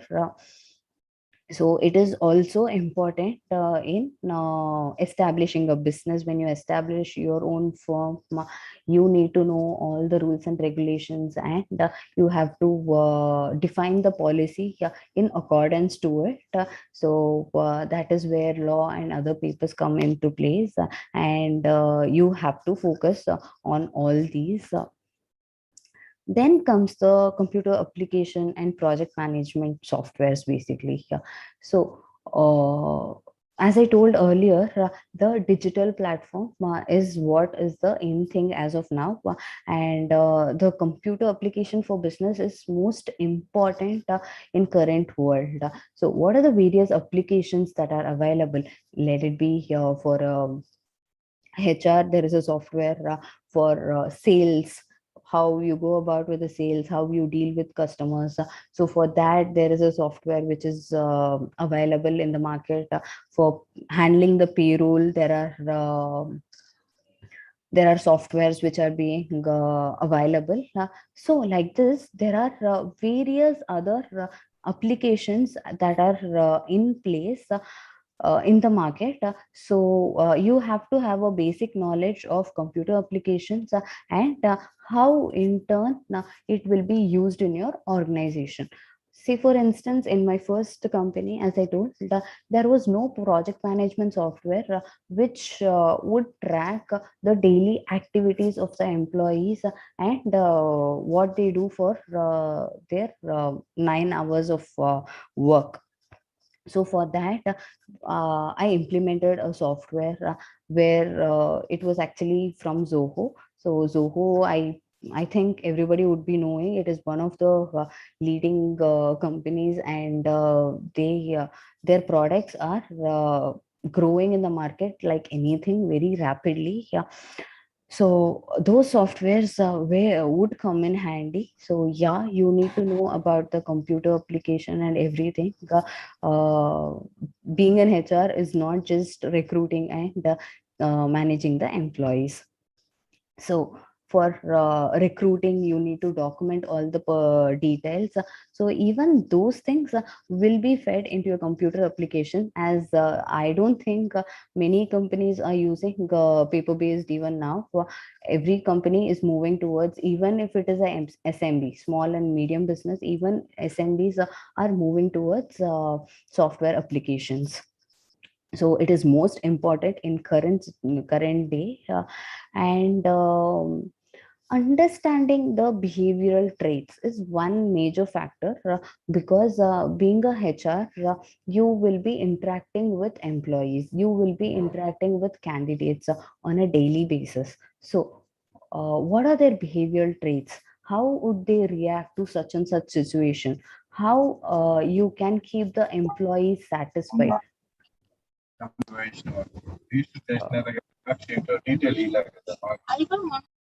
Sorry.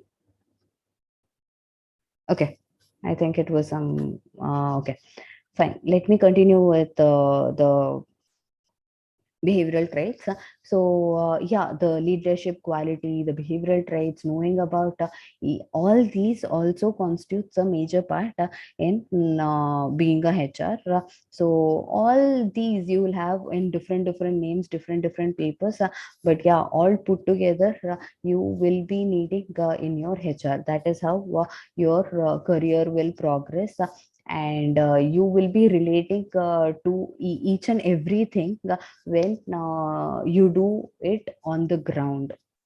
So when you read it as a theory, you might not knowing how this will get used in the corporate world, but when you implement it, then you'll remember, yeah, this is what I read in these papers. So that is how even now I remember all these, and what are all the papers who took for us and how the class was going. All these we remember even now. So behavioral traits, and back to the behavioral traits and leadership qualities. Yeah, so the leadership qualities. So there are many types of leadership quality, like some will be here able to manage a team, some will not be able to manage a team, but as an individual contributor, they might be here giving their best. So understanding their maximum potential and analyzing the candidate during the interview itself is a major thing which you have to learn, and you have to know the theory first of all to analyze when there is an employee or candidate in front of you. So all these contributes a major part in HR in the corporate world, basically. Yeah. So this is all about HR, and then I am moving to the next one now, where I was working as a consultant. So what do you think is the needed for being a consultant? Anyone? Anyone having any idea about consultant? Okay, fine. Now, I think you find it very difficult to understand what a consulting is, what a consultant is. No worries, it is not that big a task actually. Being a consultant is. It means advice, no, ma'am. Sorry? It is basically an advice given to someone. Okay. Will you hear to advices given to you by your parents or anybody? Yes, ma'am. Okay, then good for you. Well, actually, yeah, it can be told as advice, but consulting is nothing but you interact with the other person and convey it in a way that they will understand and implement it, basically. Okay, so in simple terms, it is advice, but when we term it as advice directly, people might not be here really ready to accept it. Any other inputs? Opinions and Yeah, you can term it as opinions also. These are pretty strong opinions which you make the other person do actually. Okay, that's what a consultant does. So for consulting, you need some basic traits. Okay, so in Align Associate, it was actually a business transformation company. Yeah, where we go, as one of you told, that we advise to the firm and take it about. So what kind of advice will they require from us? So there will be many business which will have a steady growth. Any business, it is a common terminology, any business will grow only after 1,000 days. Basically, first 3 years you need to put your input on your business, post which only your business starts growing. It is a common belief, and yes, it works in most of the places. Okay, so that is what happens in a business. And after 3 years, they might have a steady growth, but at a point of time they'll have a breaking point where the company's profit or the revenue keeps starts falling down. So that's where business consultants come into picture. We do business transformations for those firms who are facing loss basically. Okay, so we go in, we analyze their business and provide solutions. So that is what a consultant do. They analyze the business, understand what is going wrong or where it is going wrong, and give their inputs, give their opinions in a manner which the firm will accept and go about according to that. So that is what a consultant overall view of a consultant is. Yeah, there might be consultant with different like what I mentioned was just a business consultant. There is consultant for different fields who are used in different areas. So however, for now we'll concentrate on the business consultants. So where business consultant comes into picture is when there is a business transformation that is happening. So in a business transformation, how do you go about doing it? So initially what you do is you understand the organization behavior. So how to understand organization behavior? What all will be included in understanding the organization behavior? So in organization behavior, you need to understand what the business is about first. So how they are going about in the business, and how they are making like how they are looking towards the profit, and where is the gap, because any company will have a plan now to reach a profit, to reach numbers. So where is the gap that is causing them a loss? That is what you analyze in the organization. So you also analyze the organization culture. What do they follow basically? There are different organization cultures for different companies. Say for instance, in my first organization HCL, it was a customer based organization where they focus their first preference goes to the customer first was their motto. However, in the company which I am working right now, they focus mainly on the employees. What they feel is when they keep the employee happy, in turn the employees will keep their customers happy. So it is proportional thing which happens. So their focus is majorly on employee satisfaction and keeping employees happy, and everybody will have a motto for their organization. So they will establish a culture for the organization. So how is this culture going to affect? So when, as I told, when you keep the employee happy, in turn they'll keep the customer happy. So when the customer are happy, profit comes into the organization. So that is how these organization culture is interrelated to profit and revenue. And how the organization development graph is. So has it developed in a very rapid phase, or has it developed slowly, or is it a second gen who is taking care of the organization now? So all these organization analysis will be done in this organization behavior phase. So yeah, again, organization behavior also you will have as a individual paper or something, I guess. So where you'll be theoretically understanding, but while implementing it, you'll be understanding, you'll make a relativity, yeah, and it plays a very major role for a consultant. So who are aspiring to be a consultant, do keep in mind all these 5 factors which are most important for being a consultant, basically. So you understand the organization behavior, then you analyze whether you have to do a merging or acquisition. Like there is an offer for merging or acquisition of the organization, you have to take and go about with it, or deny the offer. So for understanding those things also, organization behavior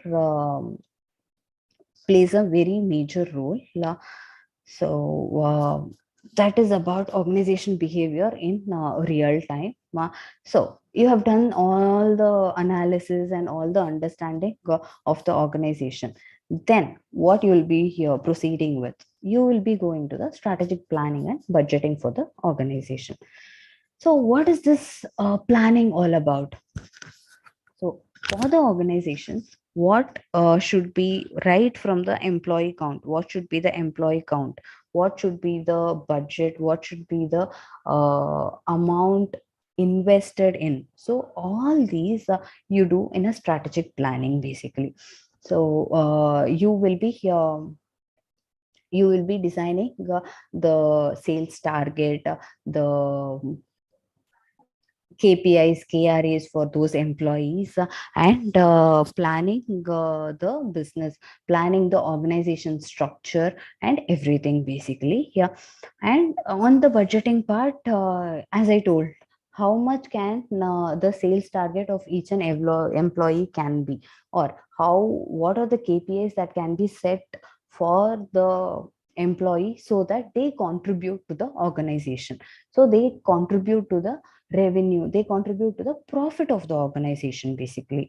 So all these are planned, and you do a gap analysis, where you analyze where is the gap which is causing the business to fall apart. That is where you do the right strategic planning and budgeting, and only when the planning and budgeting are right and correct, you can now proceed further. You can hope for getting the profit. So how will you do the strategic planning? So you have to understand the market first, where you are. Like there are different types of markets. There are monologues, and where there is no competition, there are huge number of competition. So all this, there are terminologies for each and everything. I'm not going in depth on the terminologies, because right at this point of time you might not understand. So on a higher note, I'm just telling, there are it is based upon the competitor, based upon the demand and supply and everything on the market. So you need to understand the market, understand what people are looking for, what the market wants, what the market demands. So based on that, you have to deliver your product, or deliver your thing in the market.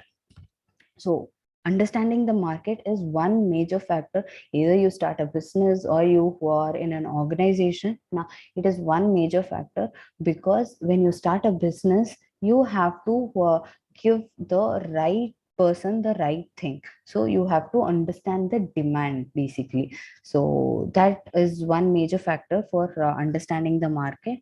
If you are in an organization, you need to know your competitors, you need to know how your organization is growing in the market.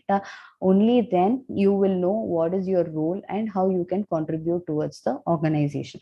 Basically, the motive of a MBA graduate, the motive of an MBA in an organization should be towards the contribution of the company, should be towards contributing to the organization basically. That is what the industry also looks at and believes in a MBA graduate. So that is what they are looking towards. So back to understanding the market. Only when you understand the market, you can budget it accordingly. Yeah, and also you have to understand the consumer behavior. As I told earlier, understanding the market also involves consumer behavior. How what the consumer really wants, what the consumer really demands, and is it available in the market enough or in surplus or less. So before starting any organization itself, you need to analyze all these factors and start your own firm, or you need to analyze all these factors and contribute to the organization, so that based on your analysis they can go forward and look into profits basically. So for a consultant, they need to analyze all these, understand the market, understand the consumer behavior, and then only they can come to a conclusion or come to a solution for the other person. So all these plays a very major role for being a consultant, and I'm sure you'll be learning in depth about all these in your first and second semester, I guess. So this is all about consultant and how a consultant career goes about in the corporate world. So the base is laid during your MBA program, and you need to be sure about all these for being a good consultant. Yeah. So this is what my journey was in my first 1.5 years, and I think I am so blessed to have such a journey, because I learned a lot during my first 1.5 years itself. During that period itself, I learned a lot. Just because I entered a SMB, just because I entered a small and medium business, I was able to learn all this. Even during our MBA, during our 2 years of span, now our lecturers would tell us that you have to go for an SMB, then proceed with enterprise and other organizations, because then only when you look back at your career, you will be amazed to see your growth basically. So from where what height you have reached, so that growth will be amazing when you join a SMB. It was told to us, I'm sure it will be told to you also, and please take it seriously. Yeah, because I have seen the growth, and I am proud that I have heard to that advice and went about with it, and I am in a successful position now. Yeah. So why they ask you to be in a SMB basically? There the company will be in a growing phase, where you will have multiple roles to handle. You'll have vast knowledge, vast experience there. You can take multiple roles and responsibilities, and you can implement which you think is right, and you can have a very great experience, such that when you enter an enterprise, the experience that you get there will be in a span of 2 years or 3 years. But in a SMB, all those experience you'll get within a year, because you will be in a position to take responsibilities and implement the same, because there will not be much of a resource available for them. So you will be learning a lot of things when you enter a SMB, which will help in your future career a lot. Even though I was there only for 1.5 years, I took a dual role where I was the only HR in the organization. It was very small company, and yeah, I was a consultant business analyst also there, so that I took a dual role, and I learned so many things in the initial phase of my career itself. If you get an opportunity to join a SMB, don't have any second thoughts. Just go about with it, so that you will learn many useful things for your career, and you can easily relate what you have read in MBA in that while working in a SMB also. Yeah. So then moving to next phase of my life, where I was a business analyst. So I learned a lot in as a business analyst also. So this was a total career transformation for me. Yeah, where I was only a business analyst, but yes, it was for a HR product, human capital management. So in that product, right from recruitment till exit of the employee, the payroll, the performance, everything is documented in the software itself, and it goes about with the life cycle of employee. So in a product based company, yeah, what will be a role of business analyst? Can anyone be a business analyst, or is it only that a MBA graduate can be a business analyst? Yeah, anyone can be a business analyst, but that does not mean that they will know everything in and out of a business. If you have an MBA, if you have went through the total 2-year process, then you'll know then it is a piece of cake for you for being a business analyst basically. So how does a business analyst everyday life goes about, and how the courses which you do here in MBA helps in a daily life of a business analyst? So first is on the brainstorming requirement, a solution needed. Okay, it's nothing but you understand the requirement of an organization and provide them with a solution. So for a product based company, yeah, how does this go? So they might be doing it in a paper based manner, or they might be using a different software, but they will be having a certain set of process which they follow in their organization. How you can match the process to your product and deliver them a good one that is very useful, and they are impressed at the same time. That is what you do as a business analyst. You analyze the business and provide solution for their business basically. So how do you analyze the business? You will have lot of data in your hand about that organization. So you have to go about with data analysis. You have to analyze what work they are doing. You have to analyze the organization and how they are doing the process. Basically, they might be using your software, or they might be using a different software, but might not be knowing the full potential of it basically. Sorry.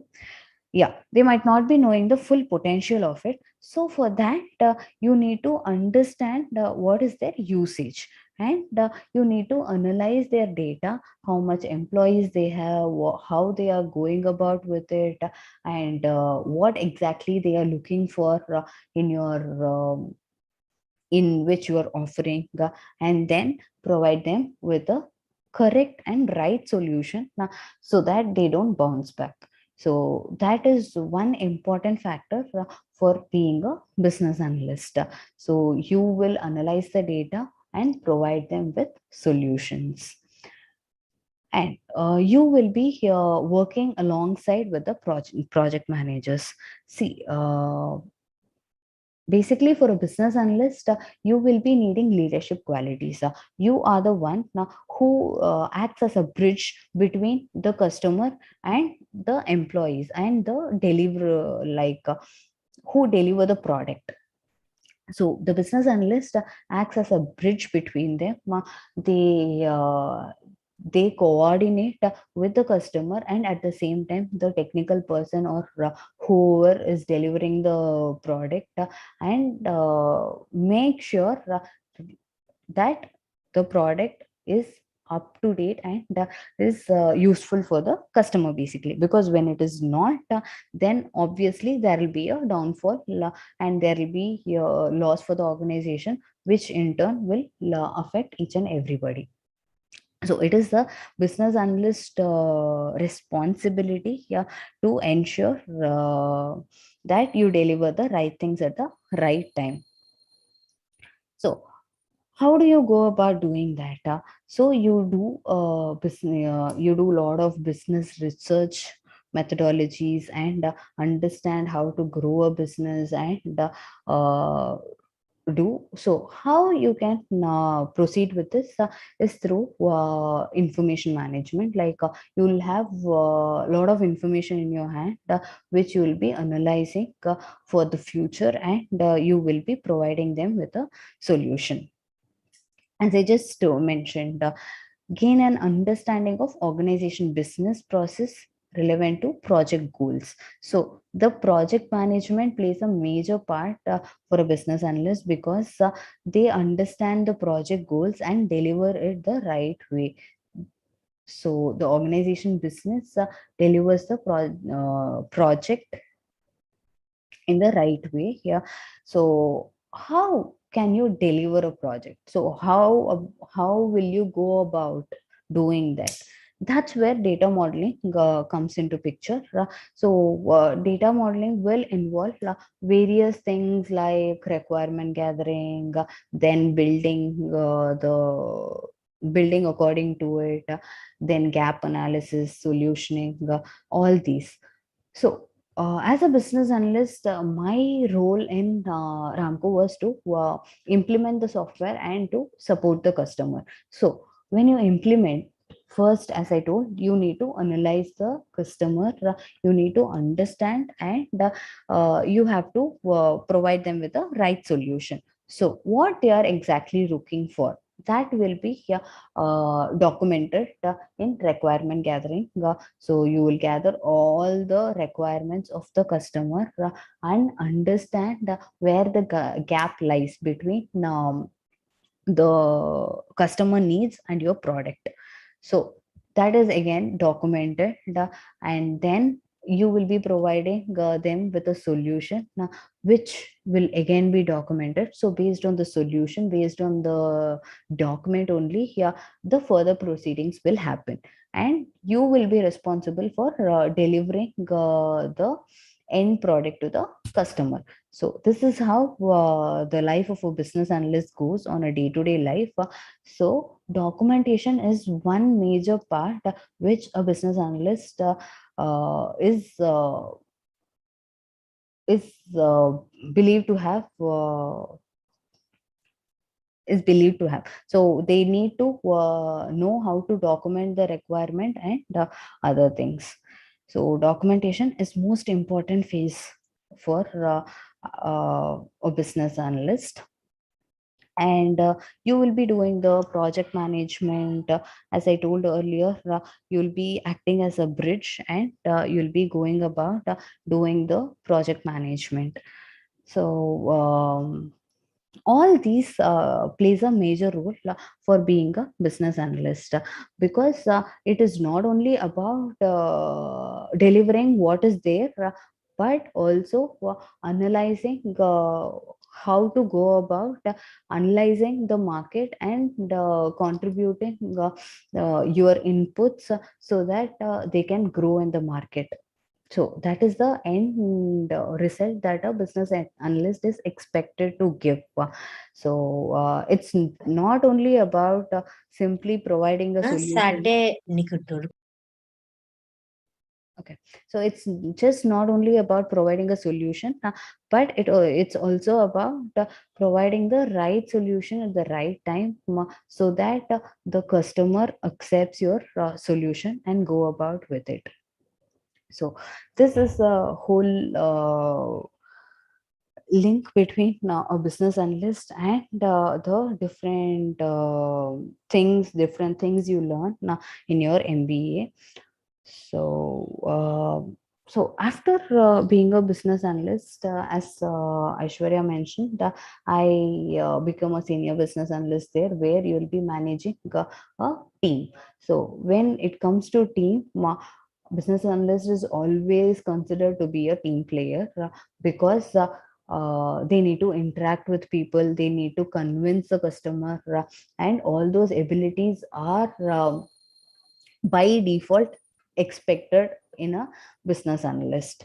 So after all these, so I was wondering how to proceed with my career, where I wanted to be in the same HR domain now, because that was my area of strength, and interacting with the customer and convincing them, understanding their problems and providing solutions to them. All these was so exciting that I wanted to proceed the same. So I listed down the companies which sell majorly the HCM product. So after all these research and I scrutinized 3 to 4 companies which I applied for, and moved about with Freshworks, which I am currently working in now.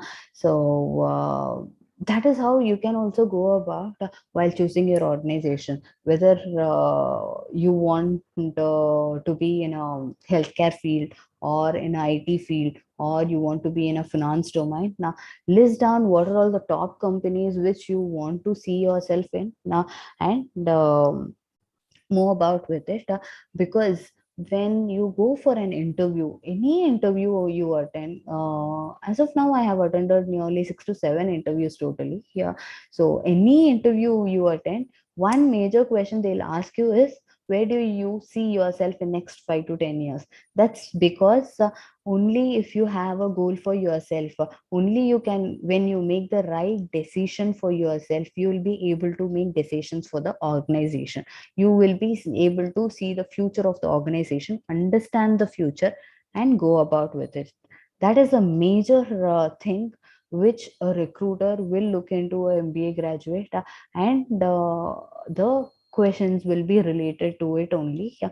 And yeah, the data modeling, decision making, all these has a major impact when you go about with the interview, because any organization you join will have a data modeling and pattern which is followed, like agile model, or whatever it is. So all those terminologies again you will be learning in your MBA. So whatever is the model, the organization will have a culture, will have a fixed process, fixed model which they go about in their organization. You need to understand what is exactly the process of the organization, what they are doing, and then only you can contribute to the organization. So these are all the major things which recruiter will look into for on an MBA graduate. Okay, so this is some of the things which you will learn. So how this MBA future is. So what is the future that lies in front of your eyes? So for instance, when you see here the trend of hiring a MBA graduate, it was near about somewhere ranging between 75% till 2018 and 2019. But after 2019, now it has increased so very drastically that most of the companies are hiring MBA graduates just because everything is digitalized now, and and the organization now is recruiting MBA graduates so that they can improve their business, because you need to have a out of box thinking and for giving a suggestion to any organization. So when you give a suggestion to organization, it is very easy and a piece of cake for the MBA graduates, because they understand the organization better, and they analyze and they give the solution. So because of these, the hiring process and everything has increased for MBA graduates, and you are having a bright future and a lot of opportunities out in the market once you complete your MBA. So these are some facts which was derived after research. So the major paths, they have analyzed on the major paths and the payoff for MBA graduates. So the major paths will be finance, marketing, technology, HR. So these are considered to be the major streams which most of the people take, and also logistics and everything. So on these, what is the average ratio, average payoff that uh, candidate will get, the MBA graduate can get? So that's what interests everyone, I believe. So what is the payoff? How much can you earn at the end of MBA? So all these. Yeah. So for finance, it is near about $3 million, and every most of the streams are near about the same, but as I mentioned earlier, at early stage of life itself, you should not be like, I will enter an enterprise only for this and this package. Even if you get opportunity to enter SMB with a lesser package, don't have second thoughts about it, because when you enter an enterprise at a very high package, at a point of time in your life, you will get stagnated. You will not know how to grow, how the career should proceed. But instead, when you start your career from a lower scale, then there will be a drastic increase, because everyone wants to see a upper scale, upper graph in their life, instead of the graph going on a straight line. So yeah, these are some of the average figures that are shown here. And these are some of the industries which recruit MBA graduates a lot.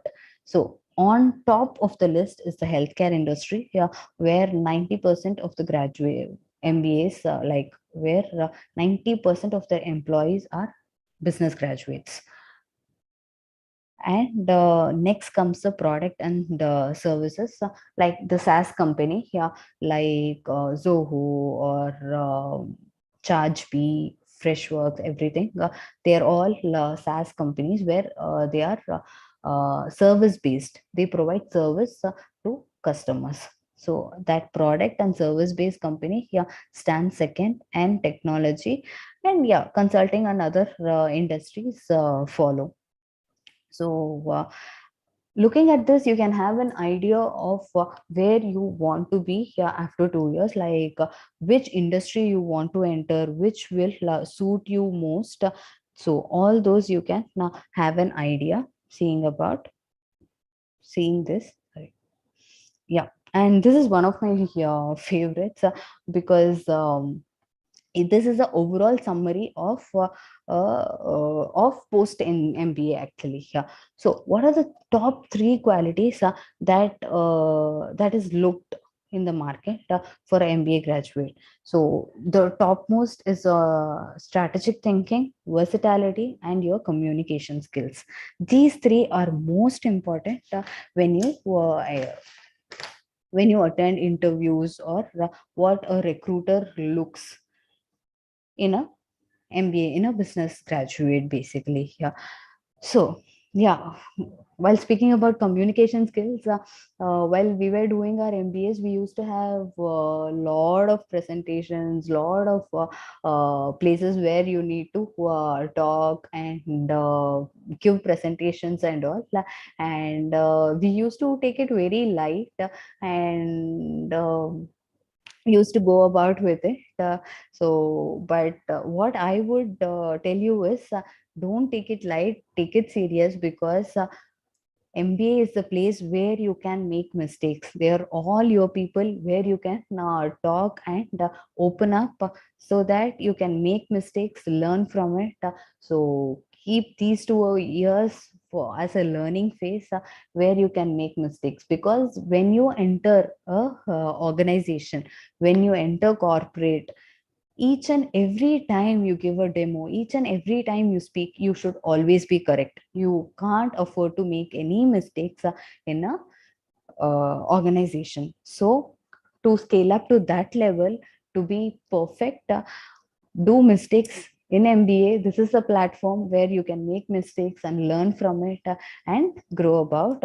So I think all these three will be major focus, but you will not be knowing exactly that MBA teaches you these three. But end of MBA, you will realize that you have scaled up a lot. And yes, soft skills are most important. Don't give light weightage for that and all.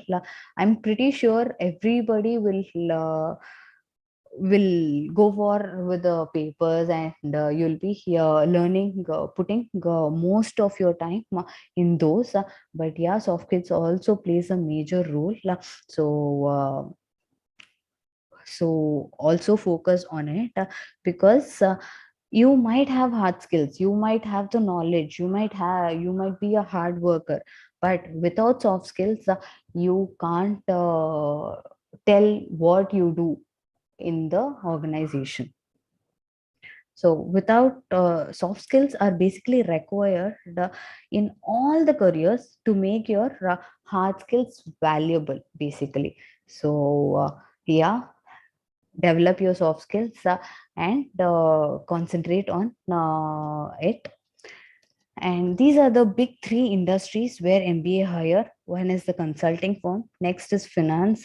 As I told you earlier, I'm pretty sure 50% of you would go about taking your major as finance, which is a good thing, because finance is involved in everything. Like whatever field you go, whatever stream you take, end of day, when you are growing, when you become a senior, uh, the more you'll be working with is on the revenue sheets and numbers. So finance is important.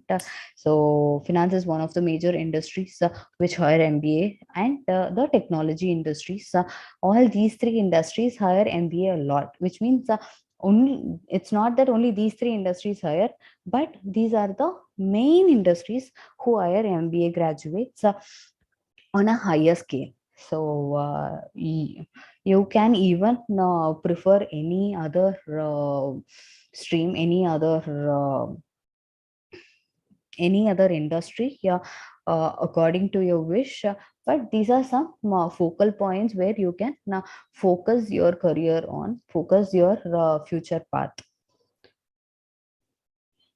So I would like to conclude by introducing you all to this new terminology. Yeah, I think many would already know about it. For those who doesn't know, it is entlicky. So what is the meaning, exact meaning of it? So N, as it is described here, within, N, perfection, be in a certain state towards perfection. So it's nothing but be the best version of yourself. Whatever you do, wherever you go, if you follow this, if you give your maximum potential, then you will be the perfect version of yourself every now and then, which will in turn lead you to all the desires that you have. Like you might want to earn more, you might want fame, everything will follow when you are always giving your maximum potential and being the best version of yourself. like everyone try to be the perfect person, so that everything else will follow. So with this, I would like to conclude. So is there any questions for me? You'll have any doubts or anything regarding this? You can just go about with it. No, ma'am, you explained it so well. Oh, thank you. But this is just for the sake that you don't have any questions, because we were also in the same page one day. Yeah. But I think Ranganaiki, you've done a great job. Ranganaiki, Thank meet you our so HOD, much, ma'am. Professor C. Prasida. Here, Ranganaiki. Hi, Prasida, ma'am. Yeah, it is great meeting you all once again. How are you? Yeah, I'm great. Good, good. Nice to see you as a professional, and taking a session for our own, your own alma mater. Yeah, it is a pleasure for me also. Thank you so much for giving me this opportunity, actually. Always a pleasure. Thank you. Any questions from the students? No more questions? As No, ma'am. said, so clear. You people are so comfortable with the content. Whatever.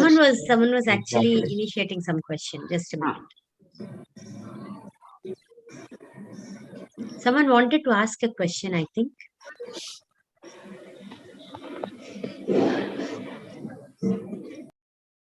Okay, continue.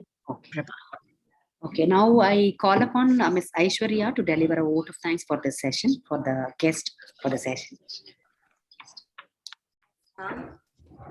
Thank you so much, ma'am, for spending your valuable time and resources to educate us with your inspirational thought. The session was very insightful and enlightening, ma'am, with your experience as a consultant and a business analyst. And your views on soft skills was such an eye-opening session for us, ma'am. Further, I would like to thank our management, our dean, College of Engineering and Technology, Professor C.V. Jayakumar, sir, then VP Academics Professor C. Gomati, ma'am, and VP Research Professor S. Kesavan, sir. My sincere thanks to our head of a department, Professor C. Prasida, ma'am, and our event coordinator, Dr. M.L. Prabhadevi, ma'am. Thank you, my friends, and thanks the Almighty. Thank you, everyone. Thank you. Bye. Thank you, ma. Thank you, Ranganaiki. Thank you so much. We will update you with the photographs as well as the video clippings to you. Sure. Thank you for your wonderful time. Thank you. Thank you, ma'am. Thanks, Ranganaiki. Thank you, everyone. Thank you, ma'am. Bye. Ma'am, before we winding up the morning session, Prasida, ma'am. Yes. Let me take this opportunity to thank everyone, all the guests and speakers for the whole bridge course, because afternoon session we are planning to go ahead with the Udbhavah inaugural. Yes, ma'am. Yes, please go ahead, Prabhadevi. So I would like to thank all of our faculty members, those who were supporting me to coordinate this bridge course for the whole all 5 days. It is my pleasure of taking this opportunity. I thank you first of all for giving me this opportunity. On behalf of the Department of Management Studies as well as the students from first MBA, we would like to convey our heartful thanks to our management, Dean of College of Engineering and Technology, Professor C.V. Jayakumar, and our Vice President, Professor C. Gomati Madam, and our Vice President Research, Dr. S. Kesavan sir, and our HOD, beloved HOD, for tremendous support to conduct this program for 5 days. All these 5 days, we have several sessions. Even I would like to show my sincere thanks to all the students, first MBA students, for listening patiently all these sessions. Even they have given a very good feedback to us. That is really motivation for us to conduct more and more events, organize more and more guest lectures and other programs. It's a pleasure for me to conduct this program. And also I would like to convey my gratefulness to all these guest industrial experts. Vijay Kumar sir from Ford, in the morning we were all attending this program. Maithili Pandian from Chola Tours, Gurunath sir from Samunati, and Jagadish sir from Shell India, and Arivalakan sir from IIPM. All these industrial experts sessions we have attended all these 5 days. And also I would like to thank our alumni students, Ranganayaki, today's guest, Manigandan from Newgen, Singapore, Abhishek from Dynout, and Niveta from Dr. Reddy's, and Mercy Soundarya from Samunati Startup Company. So all these alumni students, they have contributed a lot. They have shown their interest to participate as a guest speaker to our first year students. And also my sincere thanks to our entrepreneurial orientation guests, Kolapasi founder and Sai Harish, Sai Krish, and Professor Shantanu Patel from SICK, SRM Innovation and Incubation Cell, and also our afternoon guest. I would like to thank everyone for giving them a lot of inputs relating to the entrepreneurial orientation, the startup ecosystem, through which people also, the students will also come to know what sort of entrepreneurial developmental activities they can take over in future. And also my special thanks to our academic experts, Dr. Mohana Sundari, Dr. Vijay Kanthan sir, Dr. Vijay Kumar sir, Dr. Kalaivani ma'am, Dr. Nandini madam, for all their support to deliver an academic expert speech in the first sessions in the mornings. Right. A special thanks to my research scholar, Miss Niveta, because she is working along with me for all these 5 days for preparing flyers, invites, preparing forms and all, everything. She's been along with me. So I would like to convey my thanks to Ms. Niveta, research scholar, for all her support for doing that in a successful manner. This is not the end anyway. We will be meeting again in the afternoon session at 1:30 for our inaugural of Udyami on Innovation and Acceleration Cell. With the support of our HOD madam, we are planning to go ahead with that. Prasida ma'am, that is all. Thank you so much for your support. I think I should take some time to thank Dr. Prabha Devi for creating such a very such a loaded session for all the 5 days. I think all the students will join me in thanking her for giving you such multi-dimensional bridge course. I'm very sure that in no other campus will you find this kind of input being provided to the students. So my heartfelt thanks to Prabha Devi, Dr. Prabha Devi, for taking up time. All because of you people with the support only, I was able to conduct. Even the students, especially the students, so calm and quiet. They were listening. They were so participative, interactive with all their guests. That is the reason we were able to conduct, ma'am. Thank you, ma'am. Thank you. I think the students appreciate more. So you will have to accept that. So thank you, all of you. Please appreciate with the thanks in the chat. At least, ma'am gets the feeling that, or at least all of us get the feeling that you appreciate what we are doing for you. Thank you, ma'am. Thanks. And people, you can join again at 1:30 for our next afternoon session. Right? We'll be sharing the feedback link now. Right? You can all fill it up the feedback form for the 5th day program. Anyway, you people are supposed to join at 1:30 for our inaugural without fail. Hope I'm able to see, I can able to see 200 students in the afternoon session at least. Sure, ma'am. This is going to be the inauguration of the entrepreneurship cell. Okay, so it is an important feature. Actually, if you people were there physically, this would have happened in a very grand manner. But even online, we are trying to make it grand. So all of you, please attend. Sure, ma'am. Sure, ma'am. Thank you. Sure, ma'am, you also have lunch, ma'am. Yes, we will. We will take some time. Right, Prabha? I think we can sign off. Yes, we'll wind up the session, ma'am. Thank you all. We can all leave now. Thank you, ma'am. Take up this form. Thank you, ma'am. Thank you, ma'am. Ma'am, now we have to fill the feedback form, ma'am. Yes, it is there in the chat box. Please fill it up and leave. One of you copy it and paste it in your group so that others also will go ahead.